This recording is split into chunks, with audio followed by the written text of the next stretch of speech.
Good evening. It's October 13th, 2016. We're here for the Air Conservation Commission meeting here in beautiful Town Hall, 1 Air Main Street, Air, Mass. Let's start off our meeting with a pledge of allegiance to our nation's flag. I pledge allegiance to the flag of the United States of America and to the republic for which it stands, one nation, under God, indivisible, with liberty and justice for all.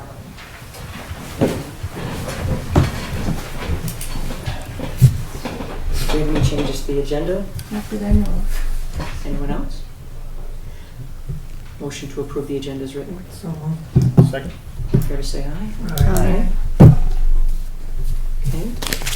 Now we do meeting minutes after. Do we have announcements or accounts payable? Not that I can tell, no. Okay. Let's open our 7:15 public hearing, continuation of a request for determination of applicability for 15 Groton Shirley Road.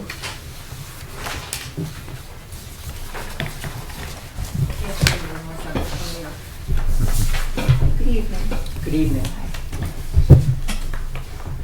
So if you read what Brian I wrote. was going to say, I saw the email on this, Yeah. some photographs, and everything looked great. Oh, Yeah. good, yeah. So thank you for putting up with the site visit, but it's important to us to have the information. That's fine. So do you have recommendations of what I should do when they're, I mean, I don't want things to flow down into the wetlands, so what would be your recommendations for what I would put there? Because we are going to be digging, and I don't want anything going down. What if there was a rainstorm? That Sure, kind of sure. thing. So what should I, Well, there's two ways to do it. Mhm. Did you and Brian talk about where you might put hay bales or a silt sock? yeah, okay, not hay bales. Okay. Yeah, so I don't want to go with hay bales. Sure, sure. So that's basically it then, right? I can Yeah. just do that and just Yeah. around the bottom of the property and That would be perfect. it'll be fine? Yep. Yeah. And you just put a stake through it here and there to Yes. keep it in place. Yeah, okay, so I'll just control it the best I can and Right. we won't trample on. No, you're outside of the, you're, as I understand it, outside of the jurisdiction, everything is just fine. Good, okay, I'm done. Does anyone have anything to add? Don't go away yet. I happen to have the, so what we need to add in there is which box to check, the date, and consign it. All right, so I guess so I saw the email, and at the bottom of this here, he writes, so this is a straight wetlands issue. As opposed to riverfront. Perfect. So in the buffer zone, but not in the front area there. And Is that, it's not even in the buffer zone. Right. okay, But it's not remotely in the riverfront, so. okay. So So we it's were, only so we're issuing, so we're going to issue a negative determination based on the fact that it's not in our jurisdiction. Right. Okay. Okay.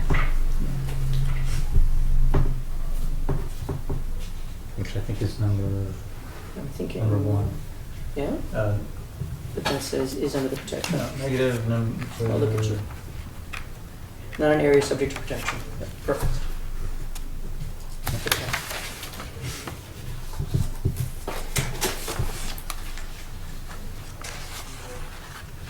Okay. Anyone have anything to add? Okay.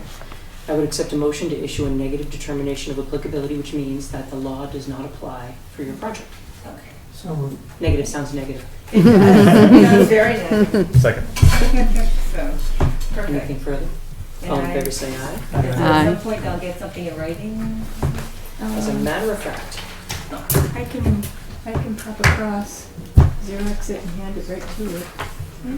If you want to speak slowly for a minute. Actually, you could look at minutes.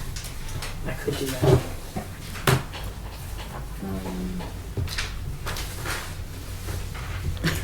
I don't know about speaking slowly. We have a 7:18, not a 7:20.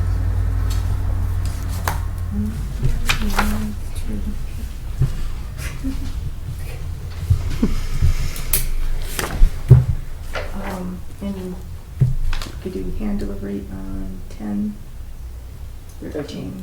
Perfect. Doesn't get any better than that. Hmm. Can you pass me the minutes? Oh, never mind, George is all over. Yep. All right. You may certainly sit anywhere you like, but we're done with you. Okay, so these are the meeting minutes from 9:20. You're up in just a minute, sir.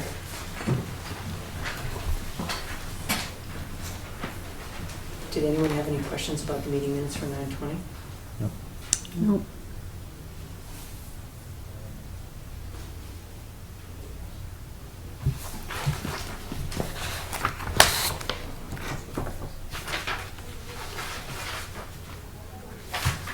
I accept a motion to approve the meeting minutes from 9:20 as written. Second. All in favor, say aye. Aye. Aye.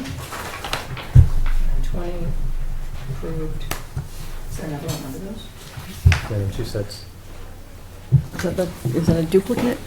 There should be one from 9:22, even though it says 7:28. Oh, yeah. So Make this that one the would have been first. our regular. We'll make that the Regular first thing to meeting. change. Yes. Right, this was the meeting, that was the meeting before the BOS. Right. Right. And that was my own count. On the date.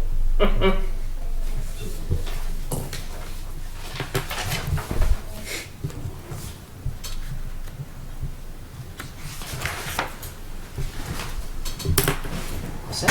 Yep. Great.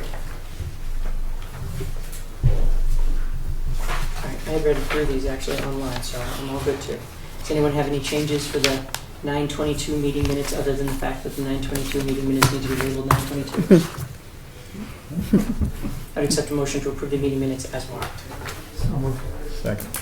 All in favor, say aye. Aye. Thank you very much. Let's get to our 7:18 public hearing, request for amendment to the order of conditions or to EP file number 100-0388 Rosewood Ave Extension.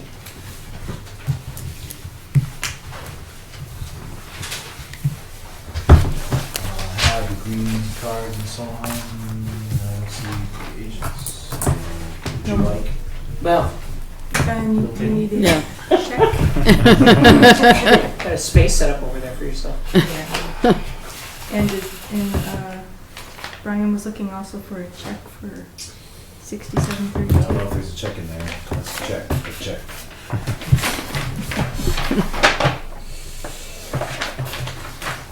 Yeah, so we have 1 other set of minutes to do. We did too. It You just weren't here appears with as the if first we one. still need to issue the We already check. did that one? Yeah. Yep. The check for the check, it's not here. Is it 252.14? Is that the amount? 67.32. No, don't stop it. 67.30. Yeah.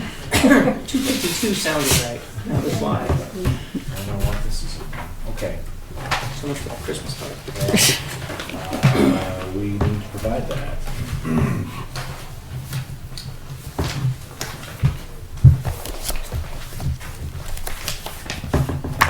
Are we able to move forward without that check in hand at this point? No, we haven't done business with you guys before. I don't know if we've had I a don't know. We don't know where to find you. Yeah. I think we can move forward on your good name. Okay, thank you. Okay. So as discussed, the concern was about the date for the replication. And Brian's notes state, can't do with minor modifications, which is why we're doing the amended order of conditions. And that's pretty much where we are.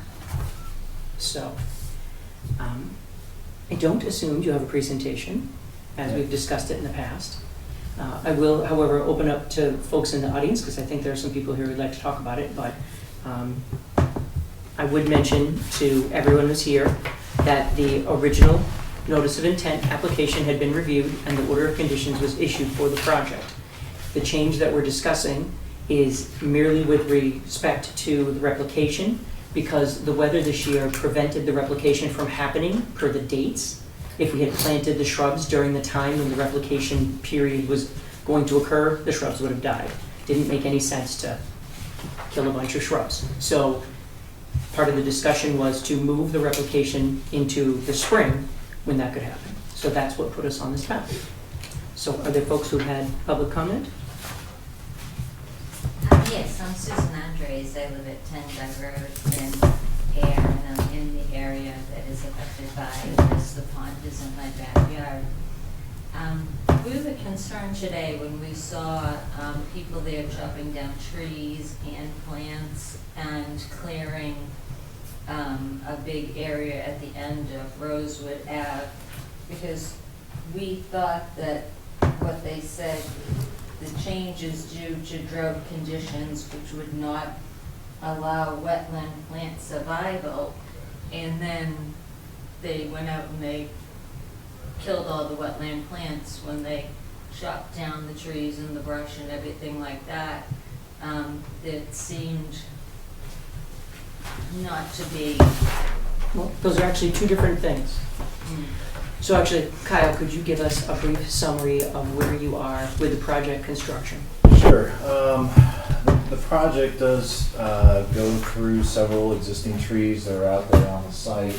I have small plans to show that. So there is a big area right off the end of Rosewood Avenue that needs to be cleared in order for the project to be constructed. So the pre-construction conference was held last week or the week before, I forget, but they're getting going on the clearing work, and then they will begin the excavation work in the stream in order to allow for the bedding of the culvert and then the placement of the culvert. So I think that's what you've seen out there. That activity is part of the project, I think. And is any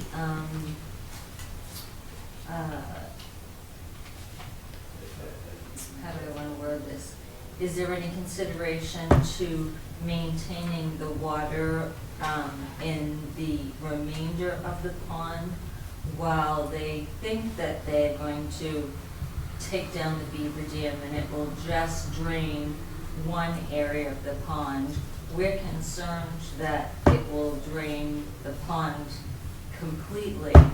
And I know there is some concern with the town with doing sewer things and stuff like that, but it was my thought that that was not going to start until the springtime. No, ma'am. The intention was for that to happen this fall as soon as possible. Okay. And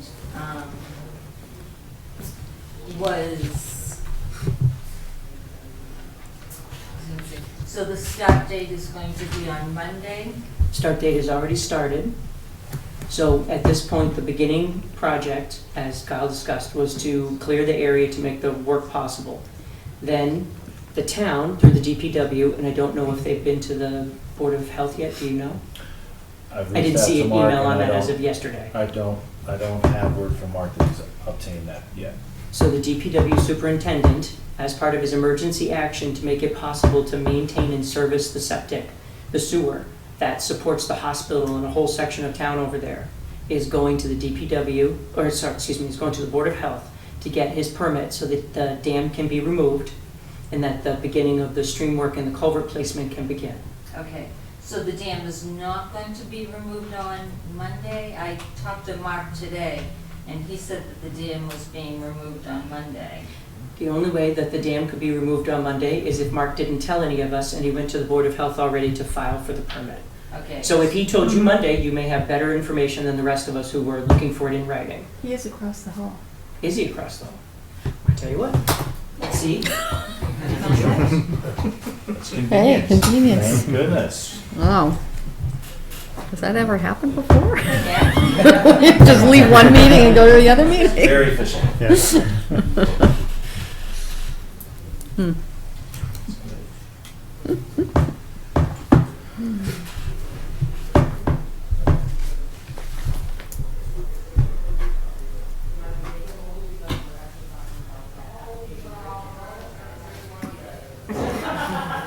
He's gonna wish he left early. Yeah, he's getting caught. Hello, sir. Hey. Would you like the hot seat? So Mr. Wetzel, thank you for joining us. We were just talking about the work at the end of Rosewood Ave, and as you may or may not know, right now we're amending the order of conditions purely because the plantings that we were hoping to put in the wetland replication can't happen this fall, they would die. And so rather than pass that off accidentally, we were trying to be very careful, working with the engineer and the applicant, and so we're in the process of amending the order of conditions. However, some folks are here from the neighborhood and they were asking questions about when the beaver dam would come out, et cetera.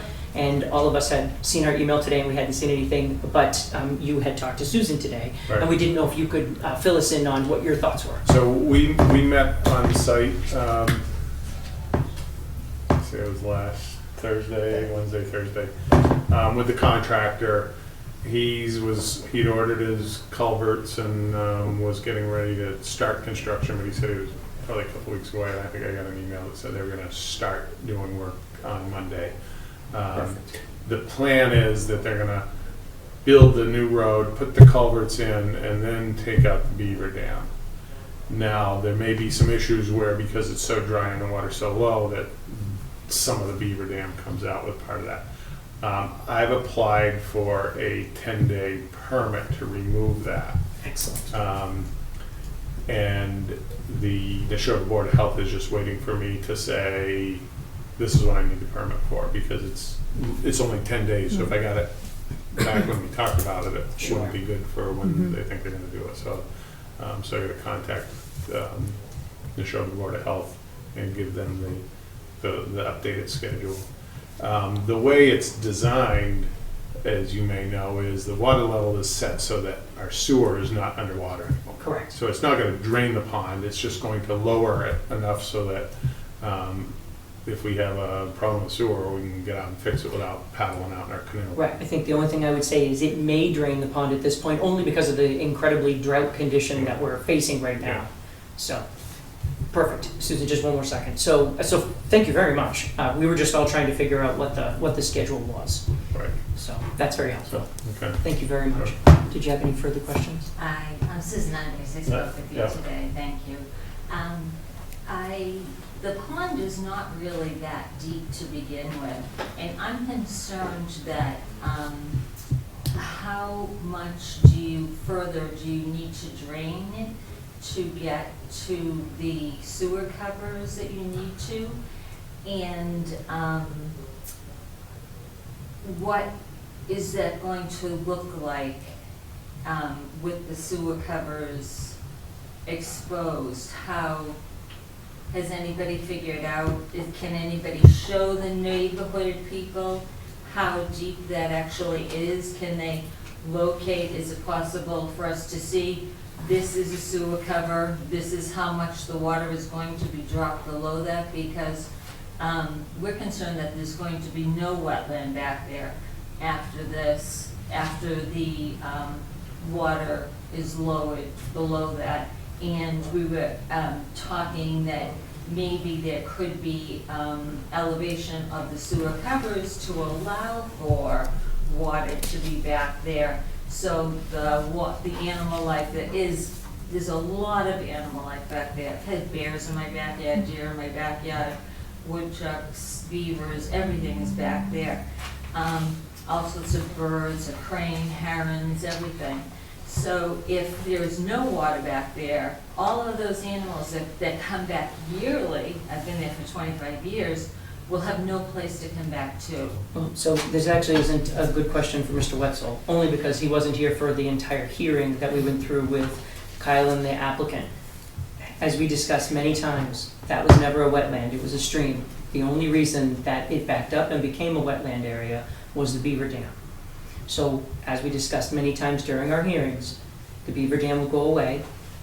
The culvert will be set at a height that allows for water to remain in those areas, although the amount of water will really depend on what the conditions are like. The culvert is set at the the current stream bottom. Right. And so wherever that ends up, That's dropping what the water level, ends up. It will, it could very well and return it to a stream channel the way it was, unless there's additional beaver activity upstream. There are several beaver dams further downstream that are maintaining elevated water surfaces throughout the rest of the reach. So, this project went through review. The culvert was established at the stream bottom, for a natural stream bottom in accordance with all the DEP requirements. So the water level will drop. The question is whether or not further beaver dams upstream would need to be also breached in order to allow the remainder of the upstream sanitary sewer manholes to be exposed. And that's, we're looking at that. There's one or two other manholes on the other side of the rail trail that we need to survey and evaluate how we deal with those. But one of the issues with that sewer is that that's not only some residents, but it's the hospital. And if we have a problem with that sewer, number one, that brook could get seriously polluted with some bad stuff, or the hospital has to shut down because they can't use their waste disposal. So it's a really critical sewer, and and you know, unfortunately, we haven't really dealt with that for when we should have. But I know this came up, in fact, that's the thing. So Mr. Wetzel unfortunately inherited this. This came up about 5 years ago when there was a discussion about what to do. And I wish I knew the exact date, but many years ago, the beaver dam was removed. And at that point, the water level went down. I think 2010. Sounds about right. Somebody went through and removed a portion of it. And effectively drained the pond and exposed the tops of the manhole covers. Once that was done, at that time, most likely for inspection of that area, the beavers came back, rebuilt the dam. The issue at hand is that it's unfortunate, but that area, as we saw depicted in many photographs, was always a stream, and the sewer manholes would have been exposed, the structures would have been exposed. I have a question about that. Many pictures showing that it's always been a stream. We saw many pictures through the application process showing that it was a stream. I saw the application pictures also. The only time that I ever saw that there was never any significant water in there was the year that someone took down the dam, because I could show you from family photos from looking at my backyard that that has been for a significant amount of time, 15, 20 years or so. I used to be able to walk across it initially when I first moved there. And, but since then, it's been a significant wetland and a source of water for flora and animals for a long time. So that's my concern, is that you can take a snapshot in time and think that that is how it really is, but from, bird's eye view of this area, taking canoes, going out on it, ice skating on it, I can tell you that there's, been water in there for a very long time. I'm not debating that. However, it was a stream. The beavers dammed it up. The beaver dams had probably in the past been removed by the people who owned the property to remove the beaver dams and kept it a stream for all that time. And as a result, the town ran the sewer through that area. Mm-hmm. And now the sewer, as it stands, needs to be protected, and that means it needs to be exposed. So I perfectly the project understand. is going forward the way it is. I want balance. I just want to know that there's going to be some balance in this process, that it won't be completely eliminated. I understand. I worked at the hospital. I'm a nurse. I worked in the ICU there. I understand the issues that go along with that. I understand the issues that go along with the sewer line. I live in that area. I don't want my sewer to be affected. But I also want to balance the fact that there has been a pond there for a significant amount of time that animals, people, flora have gotten very used to. And if there's some way to, once the project is done, allow for water to come back in without affecting the sewer line and things like that, I think that should be, given some consideration also. I'm not here to argue it. I love the solar farm idea.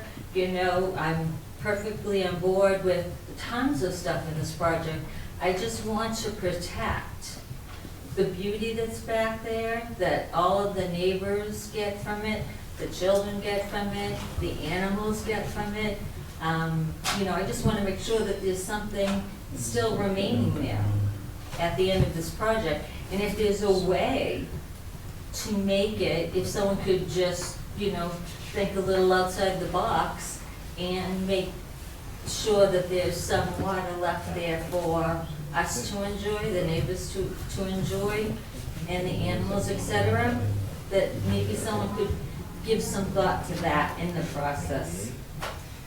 So there's a couple different facets. So the first one is that the applicant went through a great deal of iteration between Army Corps of Engineer and the state DEP in order to return the stream bed to the stream bed. At this point, putting a dam in, which is the only way to raise that water level, would be a much more extensive process than anything we're talking about right now. To put a dam in, to actually dam that area up, is a very big process. What is most likely going to be the way that water returns to that area is that when we're done, the beavers start to build a dam back up there. And when that happens, we can work together to install a beaver deceiver or similar water device that resets the height of the water level through that area. That still makes it plausible for the DPW and at the same time potentially return some of that area. But without that beaver dam, to go through the human implementation to put a dam in a stream in the state of Massachusetts is most likely not going to happen. John Andrews, Doug Road. Two questions. One, what's a beaver deceiver? And second, with the water table going low, I know now we don't have to worry so much about it, but in the spring, mosquitoes. Well, you would have more mosquitoes with the pond that you had back there than if there was no pond. A beaver deceiver is a pipe device that's inserted through the beaver dam. And what it does is it sets the level that the water travels through. So the beavers keep on building the dam up so that they raise the water level. You set a pipe through it and it drains the water down so that they don't hear the water flowing over the top of the dam, but you set the level with the pipe. So we've installed several of these around town. There's one over behind Rock Meadow Pond Dam that's easy to see. There's one at the Long Pond Dam, town's dam, Long Pond, that's easy to see. And then there's another one that was just put in down here on Nonaquacious Brook, which is a lot harder to get to until the fall. But the basic idea is that we use that pipe to determine what the height of the water will be, and at the same time frustrating the beavers because they can't figure out where to dam it up in order to bring the water level back up. So that would be the most effective way to deal with it post-mortem. Thank you. So my issue is the height of the water that it is going to be left behind. So right now, that is unknown until the stream bed is returned to what it was, and then at that point, then we'll know. Well, what is the height of the, I'd refer you to the plans that I don't have any of that information in front of me. I thought that the DPW didn't even know even where some of the sewer heads were. They were Or all did they surveyed. find that they No, surveyed we knew where they them were, all? but we went out to find out what the depths were to make sure, because we didn't have the rim elevation with respect to what the datum of the proposed project was. At that time, how much did it need to be dropped in order to go below the cover? Well, it varied for each one. I want to say one of them was 3 feet, 3 to 4. I have all the data. I don't have it with me. I wasn't prepared for this meeting, but There's a variety of height elevations that they were at, but it all starts with this particular dam. Mhm.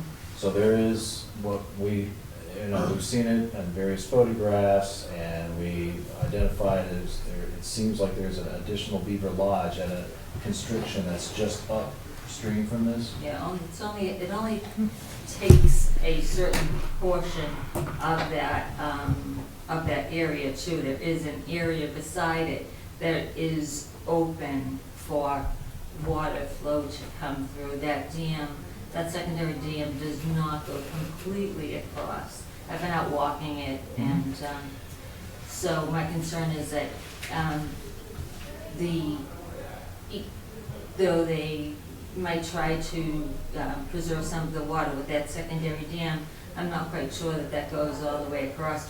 I don't know either, you know, also where you need to dig up too, but just in consideration of the project, when they're setting the heights of the sewer covers and things like that, if they can keep in mind, really, the beauty that has been there and allow some of that to come back again and not just be, you know, brush or something like that, but really some of that, allow that nature to come back. And, you know, I mean, for my tax dollars, I don't mind spending a few extra dollars to raise the height of sewer covers a bit to allow for that. I mean, we spend it on all sorts of things. I don't know how much money it would cost. So before we go down this path, Budget. we're completely off of our topic. Okay, So the right thing for us to do is to wait for the project to move forward as it's to move forward. The manhole covers, the sewer manhole covers will be exposed, and the DPW will be able to get a real handle on the condition of those structures, etc., which When is would that be? hugely important. So as we discussed, it'll be as soon as we get the permit to remove the beaver dam. So they're getting started. Once they pull the permit for the beaver dam, then we'll know when we're moving forward. who would be a contact person for me to get a hold of to find out this information? Do you have What information? when the dam is going to go? When the dam's gonna go and what the heights are that it needs to be, We keep talking about what the heights are that they need to be. They are what they are. The heights aren't changing. The only thing that's changing is the stream bed. The stream bed is being returned to the stream bed's depth. Once that's done, the water level will go down when the beaver dam is gone, and then there'll be the ability to analyze the structures that are the manhole covers. That's the plan. There is no plan to change the height of the manhole covers at this time. that's what I was saying though, is in allowing that to go back to its natural state at some point, talking about beavers returning and things like that, I know you seem to be getting a little annoyed. Well, at you me, keep but- coming back to an item that's outside of the purview of this conversation. Mhm. The only reason for our meeting tonight is to discuss the change of the date for the wetland replication. All the ideas that you're bringing up right now are things that have already been discussed and items that have already been passed through. When the beaver dam is removed, the stream bed will return to the depth that will be set at the culvert. Everything after that will be what it is. So the water level will return to what it is, and like any stream or any wetland, it'll rise and fall depending upon the seasons and the amount of water that's available. There'll be different things that happen in those areas. There might be beavers that come back and they create a dam, and then we have to deal with that. Or the beavers may move farther downstream and it doesn't have as great of an effect. We just don't know. But the stream is being reset to the original level that the stream was at based upon criteria that the state requires to determine what that stream height is. And so that's the height that's going to be established. After that, we won't know really until the water level goes down and we see what we have. And when you're saying the stream height will be returned to what it is based on, what did you say, state criteria? There are state criteria to identify what the height of the water is before the dam was put in place. One of the problems that we face is that over the years, the dam had been removed physically, most likely by the person who owned the property and others, using heavy equipment. And so it was difficult to determine what the height of the stream bed should be at that spot. Using methods that are approved by the state, the applicant determined what the height of the stream bed should be at the location of their culvert, and will set their culvert to match that height. So that's the plan. And just now, follow-up question, where would I find the information about what date that information was gathered? At the height, what date? Well, it's based on where the stream channel is currently downstream from the culvert location. It isn't so much a water level as it is a stream bed discussion. So for instance, if the stream bed down here is at 50 feet above grade and the stream bed up here is 60 feet above grade, clearly it's flowing this way. Somewhere in the middle, we can establish, based upon other datums, where the stream bed should be here, even if someone had dug it out in a way they weren't supposed to. And so that's what they've done to establish what that height should be at this spot. Once that height is reestablished, the water level on both sides will come back into equilibrium with the normal path of the stream. Once that happens, based upon the dam being removed, then we'll know what the water looks like in the area that is presently a wetland behind the beaver dam, but normally a stream without the beaver dam. Mr. Chair, I think in the interest of the timing, can we close this public meeting or I someone? actually just wanted to know a name of a person that I can gather the information I'm looking for that isn't appropriate to gather right now. I think that information was on the notice of intent, wasn't it? There's an awful lot of information. The best way to do is to go to Brian and ask him, work with Brian to get a copy of the information that was passed through on the application. I would actually like to be able to, I'm disabled, it's difficult for me, physically and mentally sometimes to absorb information at certain times. I would like the name of a person that would be able to sit down with me and explain to me, and is there such a person that would be able to do that? Brian is probably your best resource to go through the application with. Okay. After that, you may be in a position where you might have to purchase the services of an engineering firm like GPR to walk you through and explain some of the finer points. Mhm. Thank you very much, and I'm here for You're another issue too, so I'll be ready to annoy you in another few minutes. My excuse? You certainly are. Thank you so much for your help. Is there any other public comment on this Sorry application? to hold up the rest of the issues. Okay. So Kyle, based upon our discussion with the change of the wetland replication, which I believe we changed to say very specifically to spring, Very specific. are there any other changes with regard to this application? No. Anyone have anything further? No. All right. Then, based on the fact that we are dealing with a request for an amendment to the order of conditions, I would accept a motion to amend the order of conditions as written for DEP file number 100-0388. Second. Any further discussion? All in favor say aye. Aye. Thank you very much. Would it help for you to have this right away? Or- I'm pretty sure we can go on the idea that the replication is not something they have to do tomorrow, so it won't matter. Yeah. But a good thing I didn't, Keep it on the so it's list. not giving it to you without the check. and- Check. Yes, the check. That's true. No. 60. Thank you. Thank you very much. See you next time. Okay, we have a 7:23 public hearing, request for determination, 25 Wright Road, alterations to a fire pit patio along shoreline. Evening, Tim. Yeah, I met with Brian about a week and a half ago, 2 weeks ago, and I had Jimmy Bernard sketch out a little plan that he was gonna do. The patio's already there, and then there's a rock wall that goes down into the water. And you gotta climb over these rocks to get down to the water. So what we're proposing is to put in, I think it's 3 or 4 granite steps that go from sort of up here on the land down to the water. Actually, someone spending your money said bluestone, so just so you know. Ooh, bluestone. Yeah. Yeah. Wonder that. Yeah, Slippery too. I know how that works.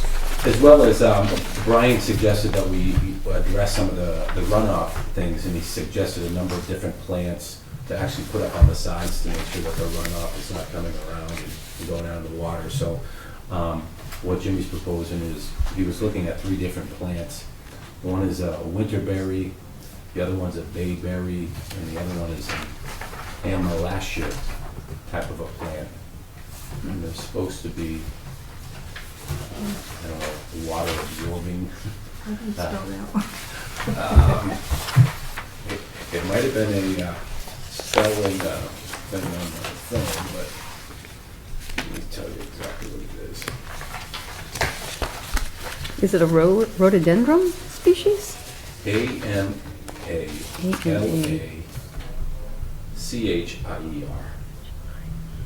Amelastia. Never. He also sent me some others, but he goes, whatever is the most prevalent that the landscaping place has or whatever. That's what he ended up putting there. Well, there is an AMELANCHIR, also called a shadbush, which is a serviceberry, or just Saskatoon sugar plum or wild plum. Saskatoon, you need to get the Saskatoon. No, it's got berries. Okay, so AMELANCHIR. Fantastic. Okay. So one of the general criteria with an RDA is that Brian comes and looks at the property with you, so that's happened. Mhm. The sketch identifies the area that we're discussing as well as the plantings to the side, which is perfect, Mhm. and bluestone steps down to the water. I think our main concern with any work that happens right down by the water is, of course, Jim being very careful with the removal of the material in that area, Okay. which I know he's familiar with.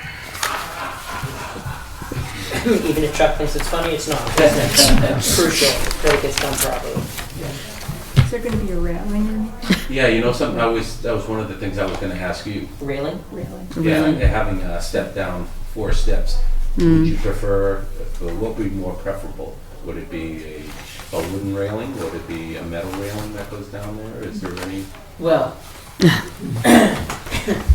aesthetics are crucial to the commission, but in this case, what I would probably do, and I can actually see Jim's eyebrows going up, but I would drill into the stone as opposed to trying to set it into the bank, because the bank there's so soft. Okay, yeah. I'd drill a hole in the stone at the bottom and a hole in the stone at the top, and I'd do a metal rail. Okay. It's just me. No, I like it. He's just upset because it's noisy to drill. He'll be fine. Okay. So obviously we spoke to Tim and Betsy when they came earlier with regard to the installation that was done in the back.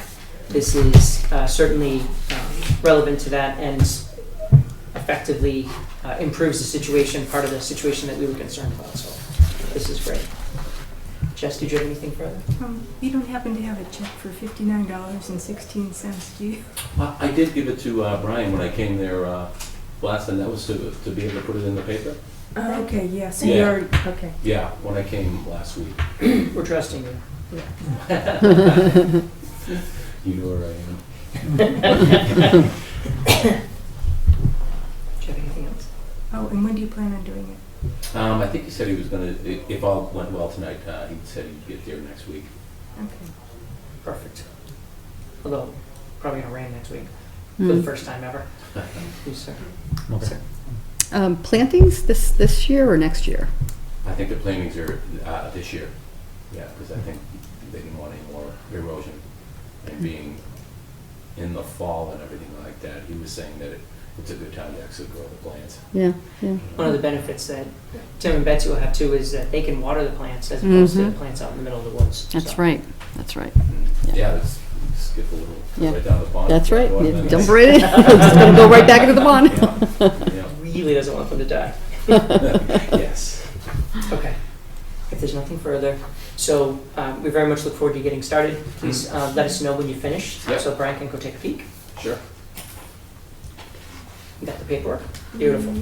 At this moment, I would accept a motion to issue a negative determination of applicability, which means that, in this case, the law does not apply to your application. Second. All in favor, say aye. Aye. Can I sign first? Sure. It's right here. Absolutely. Do you want me to copy this one? That would be great, right? If you wait, I will copy and Oh, hand that's it great, over. yes. Wow. Efficient tonight. Still trusting you on that check. That's how you could swim over and take away the straps in the middle of the night. There you go. Well, it's bluestone. It's really nice stuff. You didn't even know that was coming, did you? I did. Just showed right up. Wow. Yeah. Which box? Top sheet, Number 3. number 2. Delivery.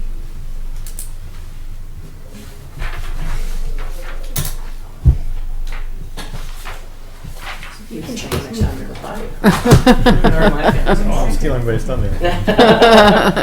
Shetty stole my thunder. I get to sign first and didn't get to sign first.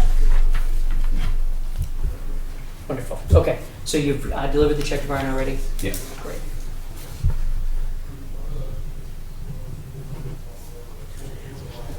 Question for you. Would, in that area I have back there, nothing really grows that well. I mean, it's just because probably the erosion from all the years is just no topsoil. Would putting grass there or putting new loom down and putting grass help with the runoff on something like that? Well, it does and it doesn't. Well, they mean fertilizing and stuff. That's well, so there are a bunch of issues. Yeah. So the first is that we don't recommend fertilizing, close to the pond anyway, because that's what gets in the pond and feeds the weeds. Mm-hmm. So that's one of the problems. Putting down grass. So one of the, I'll tell you this much. We did a walk at Autumn Ridge. Has to be 10 years ago now. And we came in up on the hill, and as we walked up, we got up to where the hayfield is. That's up on the top of the hill, and the water. It had been raining heavily, and the water was just sheet flowing right through the grass, right down through the hill, through the field. I'd never seen anything like it before. Mm-hmm. And it was just that the ground had achieved saturation and it was running past. Mm-hmm. What you would probably do better with is something similar to what you have with your shrubs here, where if you had a series of beds that slowed the water down through that area, Yeah. it would improve. But I'm sure that Jim might have some ideas about how to do that, but I would figure if you had any kind of physical impediment to the water, Mhm. just sheet flowing down your yard. Yeah. Like terraced Some type, kind of terracing, yeah. effect, yeah. Okay. And almost scalloping. Right? yeah, there's a horticultural company in Amherst, Mass. I forget the name of it, but they sell plugs for wetland replication. And I think as a homeowner, you can buy. They're called New England wetland. Yeah, thank you. Yeah, New There you England go. wetland plants. Yep. What's it Yep. called? New England wetland plants. Yeah, and and they're quite helpful. If you call them, you can Yeah. explain your situation, and they could give you some guidance. Because there may be some plants you can stick right in the sand, Yeah. and they'll take off, Yeah. after a couple of years. I don't want to put grass. Yeah. No, Yeah, no, don't and- put grass. and let's not forget, Yeah. we've had this discussion here many times. It's called Sandy Pond for a reason. Oh, yeah.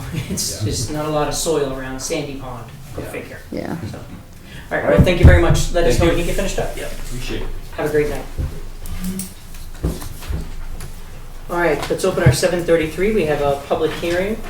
DEP file number for a notice of intent on Jonathan Drive, 100-0395. Good evening. Robert Oliver with David Ross Associates. I'm here tonight on behalf of the owner of this lot, Calvin Moore. The proposed construction is for a single-family house on an existing vacant lot. It's actually made up of two lots for a total of about 57,000 square feet. Bear with me 1 second, I'll get the plan up here, so hopefully everybody can see it. Jonathan, this is down in that area off Rosewood, correct? Yeah, it's Victor Drive, Right, let's see, right, Jonathan comes around, Victor Drive, Doug Road, so, yeah, right, Rosewood's over here. Yeah. So the existing site on Jonathan, if you came down, it's on the right, the rail trail is behind the site. The site has a very large wetland on it. Now, the scale is 1 inch equals 10 feet, so it looks large, but, so the wetland is highlighted in blue. Jonathan Drive is here. Property line on this side is over here. The lot continues off the page, but on my locus, you can see the two parcels. The 100-foot buffer zone is shown here in red. 25 feet from the wetlands is shown here in red. So we're proposing a single-family house, a split-level house, driveway, utility connection, sewer, water, likely gas, standard single-family home construction. In order to get the driveway in, the lot slopes in this direction down towards the wetlands. Everything kind of funnels down through the lot down into this area. So in the corner of the wetland here, I'm showing a small wetland alteration fill. It's 138 square feet, and that's to get the driveway a straight-in shot to the house. We're showing also a replication area here at a 2-to-1 replication, so that's 276 square feet. We're calling out for shrubs to be planted 15 feet on center within the replication area. I think that works out to about 4 or 5 shrubs planted with herbaceous cover, New England wet seed mix over the entire area. Typical replication construction, it would be stripped, stockpiled, taken down to the grades we're calling out on the plan, replanted with the muck that comes out of there.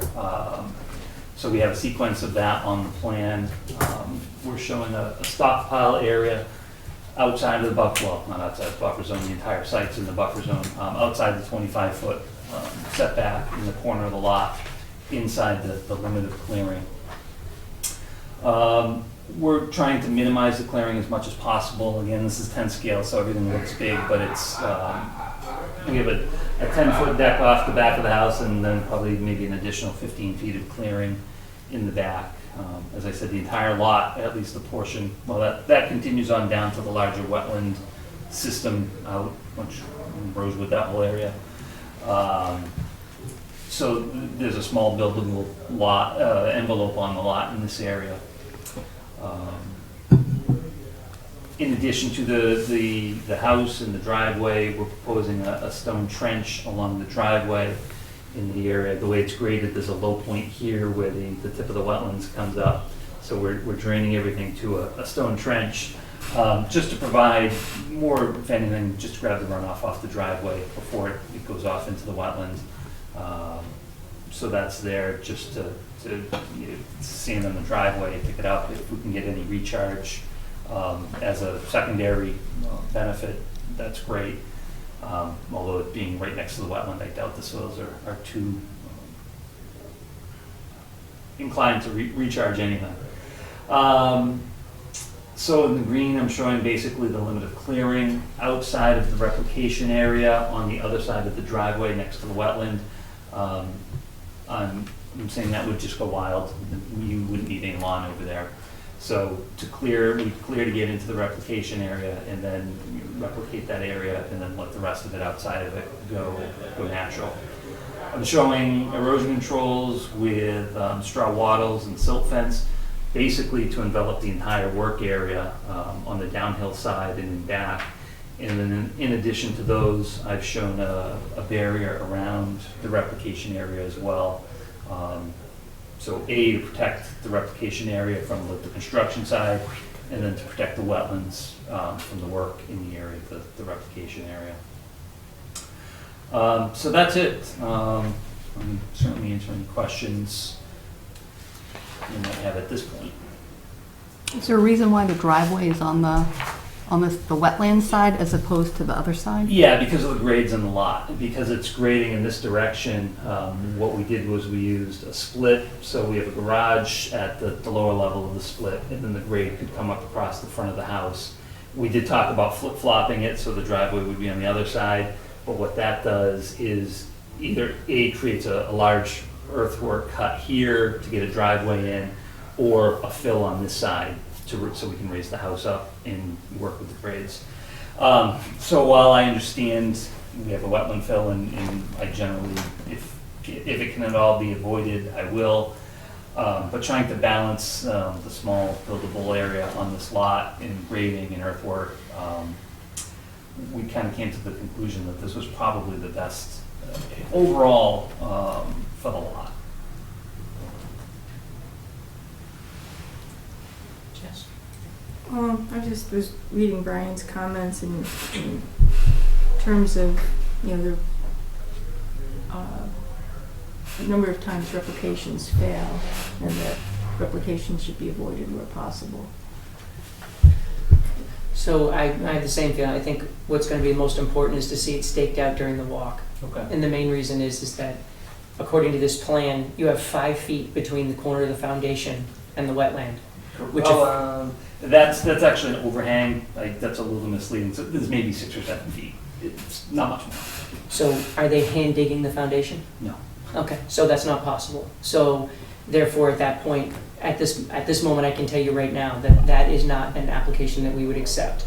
Because if you can't bring a machine through that area, and you're planning to use a machine to do the work, then it isn't physically possible. We had this discussion with a developer years ago with regard to a project that he had, and he had 8 feet between the corner of the house and the wetland. And we said, what are you gonna do in order to actually get in there and physically do the work? And he said, well, you know, sure, we might cross into the wetland a couple times. And we said, well, I'm sure you will in some other town, but what we'd be talking about here is coming to a plan that allows for that work to happen in that area where there's space in there. So please stake out the project so that we can do the site walk and we can talk about it at that time. Okay. But my first feeling would be if there isn't room to get a machine through there, then it's probably really not feasible.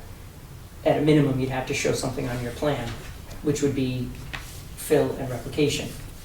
Which brings us back to Jess's point, which is fill and replication is to be avoided wherever possible, only because of the high failure rate. No, I understood. And again, I generally don't lightly fill any wetland, so again, we thought it was a good balance. I understand your points. So we can possibly even look at other options, but we'll certainly stake it out as it's shown here. Well, I see that the house is 24 by 40, and in my experience, houses aren't 24 by 40. They're 24 by 36 or 24 by 32, especially in a split. So that might be something to talk about there. You have comments, sir? One of the reasons, okay, that we wanted to go with a split, okay, I'm a builder, okay? One of the reasons we wanted to go with a split was particularly, you don't go as deep, so there's gonna be less, we're right on grade. So basically, I gotta dig a 4-foot frost wall. Right. Okay, so it was to minimize that. It wasn't because, okay, we wanted to build a split. We thought that worked better with the land and less disturbance. Your name is? Robert Pace. Mr. Pace is the builder who's contemplating buying this lot from Okay. Mr. Moore. Do you have anything further, Jess? George? Right, this time. Actually, Rob, since obviously we do have a concern about avoiding direct alteration of wetlands wherever possible, if you were to, and I don't want to commit too much of a cost to it, but if you could show approximately how much grading would be required to flip it, or to do one of the other alternatives to get the driveway out of the tip of the wetland there. If you could show sort of the extent of alteration that you would need to do that relative to wetlands, that might be helpful to us to kind of weigh the. Yeah, we can provide that. yeah, because actually it looks like 251, 252, 253. It looks like you're talking about a 3-foot cut to flip it. Am I reading that correctly? The far corner. We've got 253 is existing grade at the uphill side. Right, and I've then- got the garage at 250 without raising the house. So I'd have, that cut would extend the 250-ish around the side here. And you're into maybe a 5-foot cut on the uphill side of the house. And we can sketch something up and show you what it looks like, and if it, if it's a better option and the commission can work with us on it, by all means, I think we do that. I think our primary concern would be the wetland replication that you're already showing. And our secondary concern would be the fact that the house is so close to the wetlands themselves. I notice you also don't have anything on here that shows a method that we would use to keep the person who purchases the house from incidentally filling the wetland and increasing their yard, which unfortunately happens. What's the commission asking for lately? I mean, we can certainly show. In the past, we have talked about fences, boulders, signage. At the end of the day, it's tricky. We recently worked on a project where the signs and such were put up, and it didn't seem to make much difference to the homeowners. So a physical bound at the edge of the wetlands is probably the most effective. In terms, if physical bound and what? A Fence, okay. stone. I know we've done placards on posts, and I just don't know, some, as you said, some homeowners. I think they put bird feeders on them. You know, it's the biggest problem is that, you know, the homeowner comes in and naturally, you know, they want more yard. And especially in this particular case, there's not a whole lot of yard, although it just needs more mowing. They should call Tim Dolan, who was just here. He doesn't want more mowing. I don't want more mowing either. No one really does. So I think those are probably our two primary concerns. The first is the shown cut and dig, you know, cut and fill, and then the secondary, which is what will effectively end up being a cut and fill, Okay, all right, almost incidentally. we can show you, I guess, what we can do with the reverse of the driveway. I mean, that would certainly eliminate the fill, and maybe we can come up with something else to maybe a little further away from the wetland at that corner. What is your, it says on here 16, what is the setback requirement? The side is 15, so I believe I'm a foot off on the side and the rear.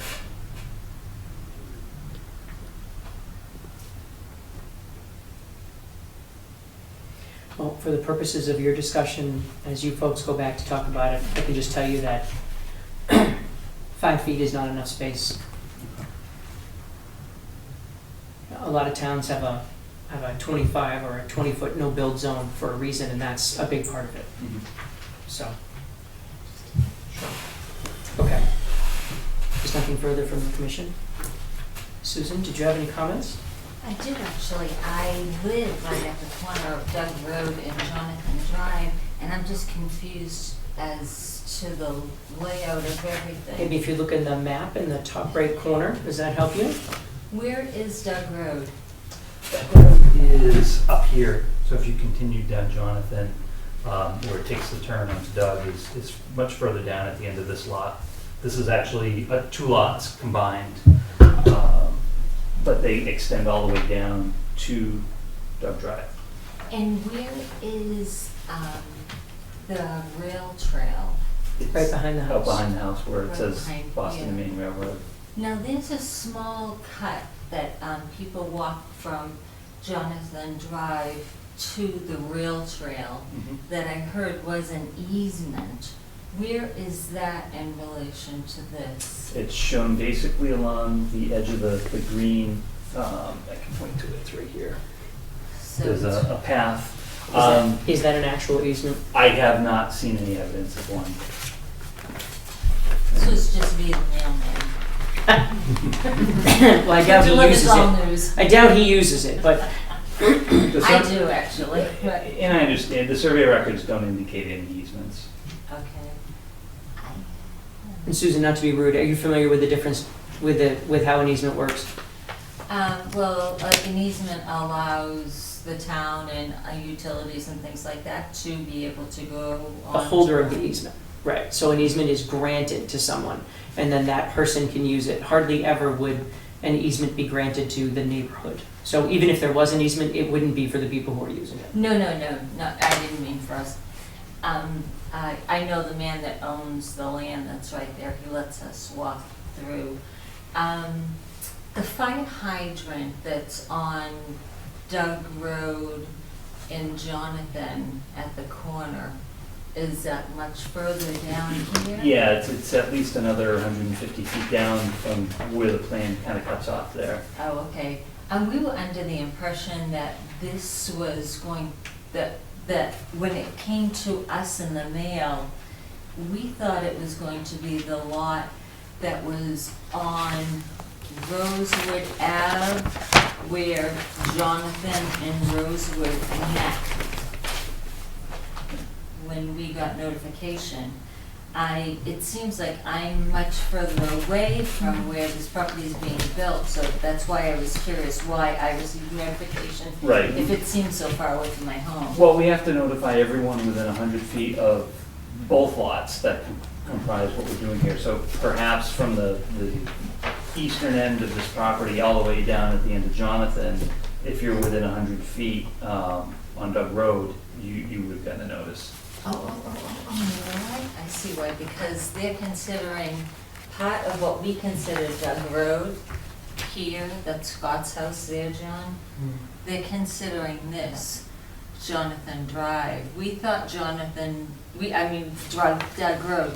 We thought Doug Road went completely, it's our understanding that Doug Road goes completely to here, and that was the neighborhood that went in, was to here. There's a rental home here, I know, and it wasn't my understanding that this was still Jonathan Drive. It was my understanding that was Doug Road. Do you have any further questions about the wetlands? Yes, because if I understand the map properly, then I would have questions about the wetlands. Okay. And I would need to get a copy of this from the town. It'll be in the town later on to get, It's or? public record in the conservation office. Okay, great. I'll get a copy of that and then I can take a look at it and see, because I was a little confused just where it said Jonathan Drive, I thought it was Doug Road. There's confusion in town where the assessor's record actually lists this as Victor Drive, so it's, I was confused when I first looked at it. Yeah. Thank you. Ms. Ruth? I have a question. There is a seasonal stream that goes through that property.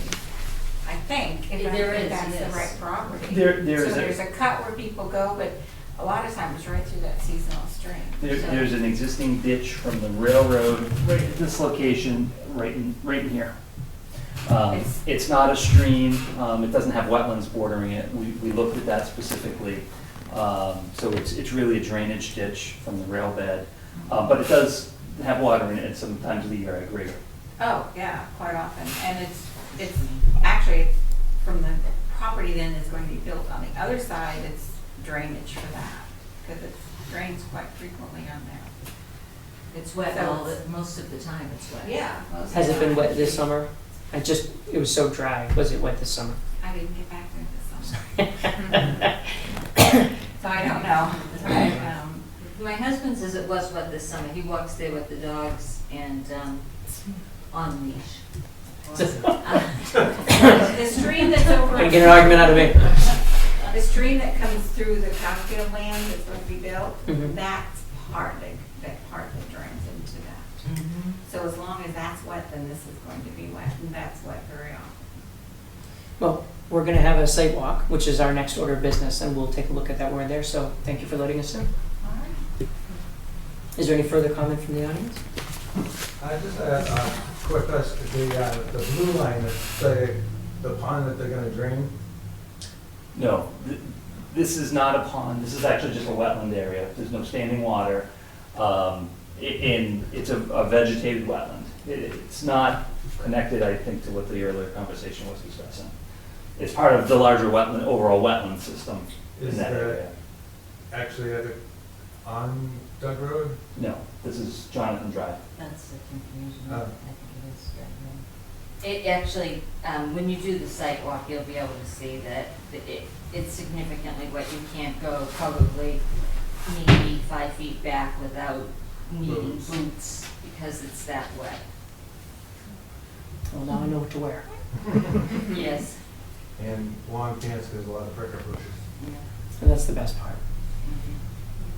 Do you have anything else to present? I don't.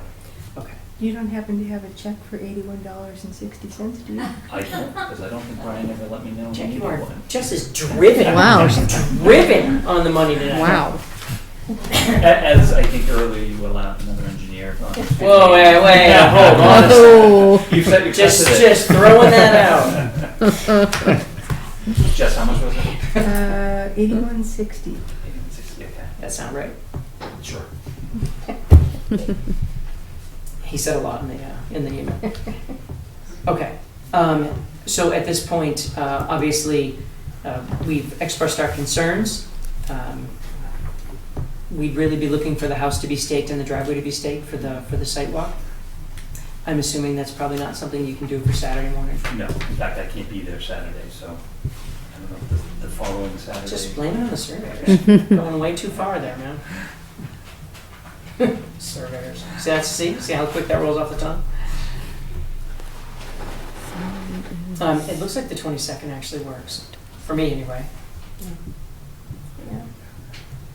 Not for you? No. Okay. I think it works for me. Okay. Why don't we say nice and late? Why don't we say 9 o'clock on Saturday the 22nd? We can go earlier if you like. Well, I do, but 9 o'clock. others will complain. 9 o'clock. So 9 a.m., 9 to 10 on Saturday the 22nd. And it's funny because I'm going to put Jonathan Drive. I'm going to drive down Jonathan Drive till I find you. How's that? Black pickup truck. There you go. I'll probably smell the Dunkin' Donuts. Okay. Anyone have anything further for Rob? Excellent.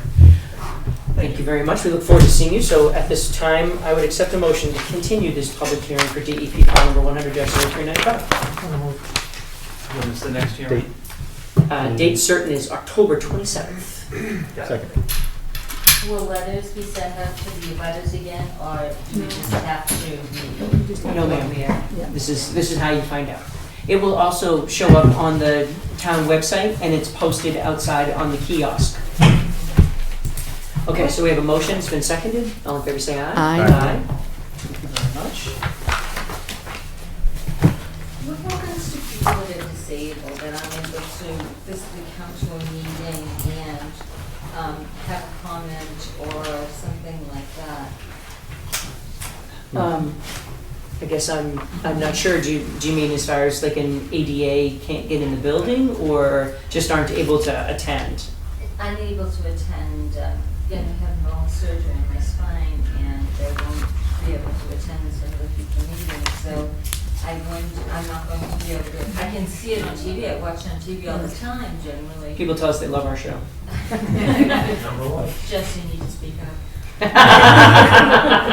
What was that? I can't hear you. There is a lot of mumbling, I have to say. The volume of it is not very good. Really? Yes. Never been accused of that in my life. That's And I just- fantastic. You're probably the exception. Do I come through? Yeah, yes, very well. It's probably because where people sit and where the microphones are, and people are most comfortable leaning back necessarily than sitting Well, I'm hiding actually. forward, as opposed to some. You were about to say, Nelson. is there a? Well, anybody can submit written comments. Yeah. So But it's if not something's the, being presented though, and you're not able to be involved in it because you're, physically not. I think unfortunately the way that these meetings are set up, that's kind of the process of it. What I would say is that if you had strong opinions or thoughts about it, as soon as you were notified, then you could put your thoughts to paper, pass them on to our administrator, and those comments could be literally read at the meetings. But like this, I didn't even know what was being presented, so it's hard. Right, well, the first meeting, it's hard to tell, right? You won't know until after the first meeting when you find out what the project is. Most of the time, we don't know what We're the in the same project boat. is until it comes up. That's what Brian had told me, because I actually called in advance because I had a doctor's appointment today. I wanted to know what it was about, whether I needed to rush back from Boston or not. And he said, you didn't even know what it was about. So, Well, we get the packet, occasionally it's in advance, often it's the night of. We hear the application, all notices of intent get walked, every one of them. So there's never any concern that there won't be a second meeting at a minimum for a notice of intent. Every notice of intent gets a walk, no matter what. stop by 10 Doug Road, we'll serve you coffee and donuts. And go through the sidewalk. If there's a sign, we'll know. That's how We'll we'll put it up. So- The white picket fence. Thank you very much. Okay, we have 7:45 public hearing violation of the Wetlands Protection Act for 230 Snake Hill Road. I was guessing when you didn't have anything to say about the other stuff. Maybe next meeting. Interesting then. So for the purposes of the meeting, could you please state your name for Jess? I'm Melissa Kapakis. How do you? Yes, I would. Kapeckas. Yes, Melissa. Okay. And Mark Capecas, it's Mark with a K.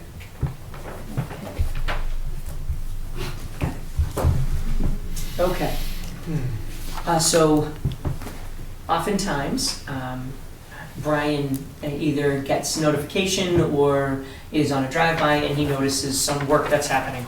And in this particular case, I tried to follow along with the emails, but it appears that Brian noticed something, passed by, spoke with the landscaper, or the brother of the landscaper. You're the brother of the landscaper? No. Okay. Spoke with the brother of the landscaper who said he would show up.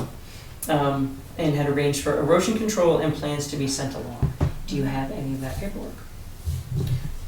Yes, some. It's. I feel embarrassed because I see these large format plans and stuff. So I'll show you what I have. It's a drawing of the project. Well, there's no reason to be embarrassed. What did the project entail? What did you take on? Yeah, it's essentially really to replace the lawn. Okay. That's existing. There's multiple copies.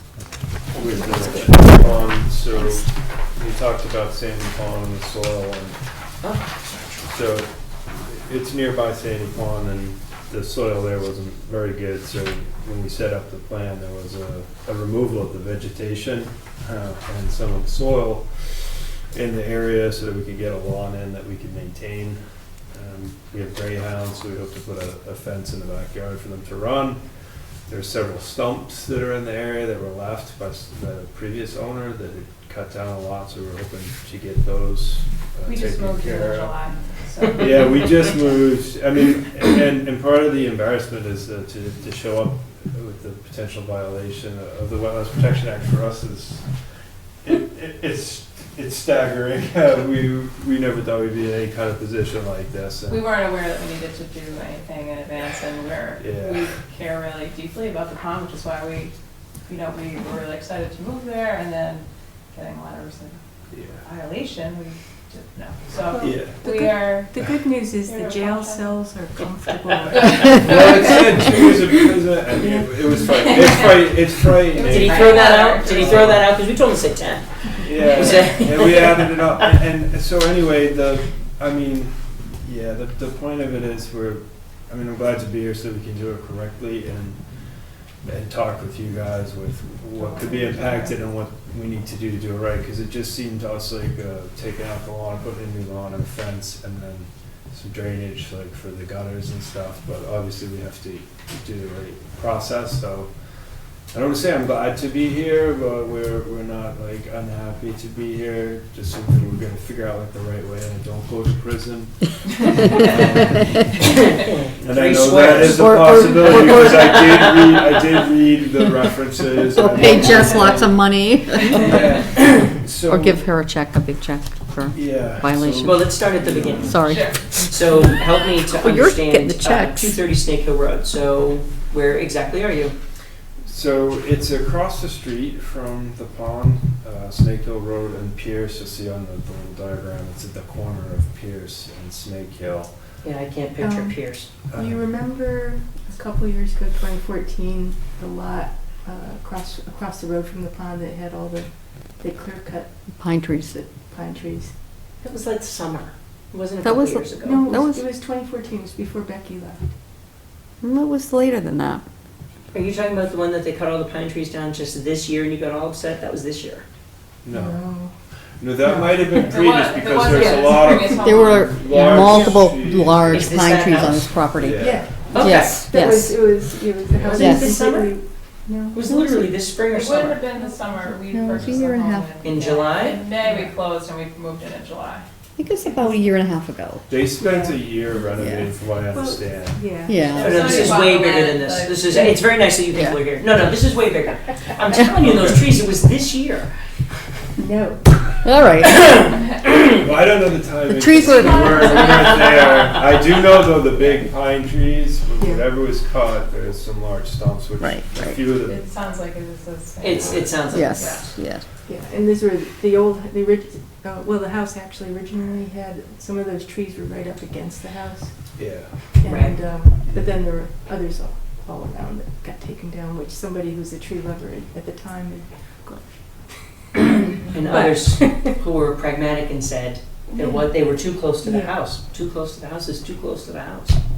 Yeah. Okay. Okay, so what, So sorry, moving sorry, forward. this is our moving own personal battle. I don't mean to Moving drag you forward. into it. There's only one tree existing that is leaning towards the house, and when they were doing the removal of the sod, they noticed there's an air gap underneath it, and he recommended that one should come down. So that one's marked on there with the circle toward the back. And now that I know a little more about like buffer zones and the 50 and the 100, I think that one's like, I think it's outside, but I don't know if that matters to you or not.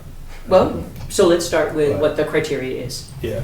So I'm sure Brian explained to you what our concern is when you do work near the pond, what we don't want is the soil to end up in the pond. Yeah. So as you heard on the earlier application, they're talking about putting a house 5 or 6 feet away from the wetland. Yes. The disturbance in that area will end up in the wetland. It's Yes. virtually impossible to say that it won't. Okay. And so when your project is located 20 or 25 feet or across the street from the wetland, then it becomes easy to put in, whether it's a silt fence or hay bales, and prevent any of that runoff from getting over the street okay. and into the pond. So that's all very easy, and we can work very carefully with that. That's not such a big deal. Where the problem comes in is if you have a huge expanse of lawn and you're on a hill. I think you're just slightly sloped after the house. So there's a large hill behind, Right. and then Going there's the down to the neighbor's side. property, and then there's the slight grade that would lead Yeah. to the pond itself. It's not so bad. Mhm. Mhm. No, and the landscaper, we talked about it, and he said that we weren't gonna change existing grades at all, it's just gonna keep it as it was. Sure, sure. Well, where we would get concerned is if you had a steep slope, when you try to do work on a steep slope, often the material that's on the steep slope ends up at the bottom of the steep slope. And so that would be that's where we're trying to work together to make sure that your process happens. We want you to have grass or whatever you'd like to have in your lawn, and we'd like to make sure that it stays on your side of the road. That's all we're shooting for. So one item that's not, one thing that's not drawn on here is drainage. There's a drainage grate right in the corner. It's like Yes. Pierce Ave, Snake Hill. And a lot, and I know that drainage, I think, drains right into the pond. Yes. Really? Yes. Yeah, Brian checked with. Yeah. You'd be disappointed to find out that for many, many years, the way that they did it was they did, Yeah. that's how they, So anything That's how getting in they there, you know, Okay. soils, mud, And- yeah, it's gonna drain right into the pond. Okay. Yeah. I It's think good to know. I think the other thing that Brian was concerned about was you've got those 4 huge mounds of dirt now along the side of the house, and those on the side where that drainage grate is. So Sure, that, sure. Yeah.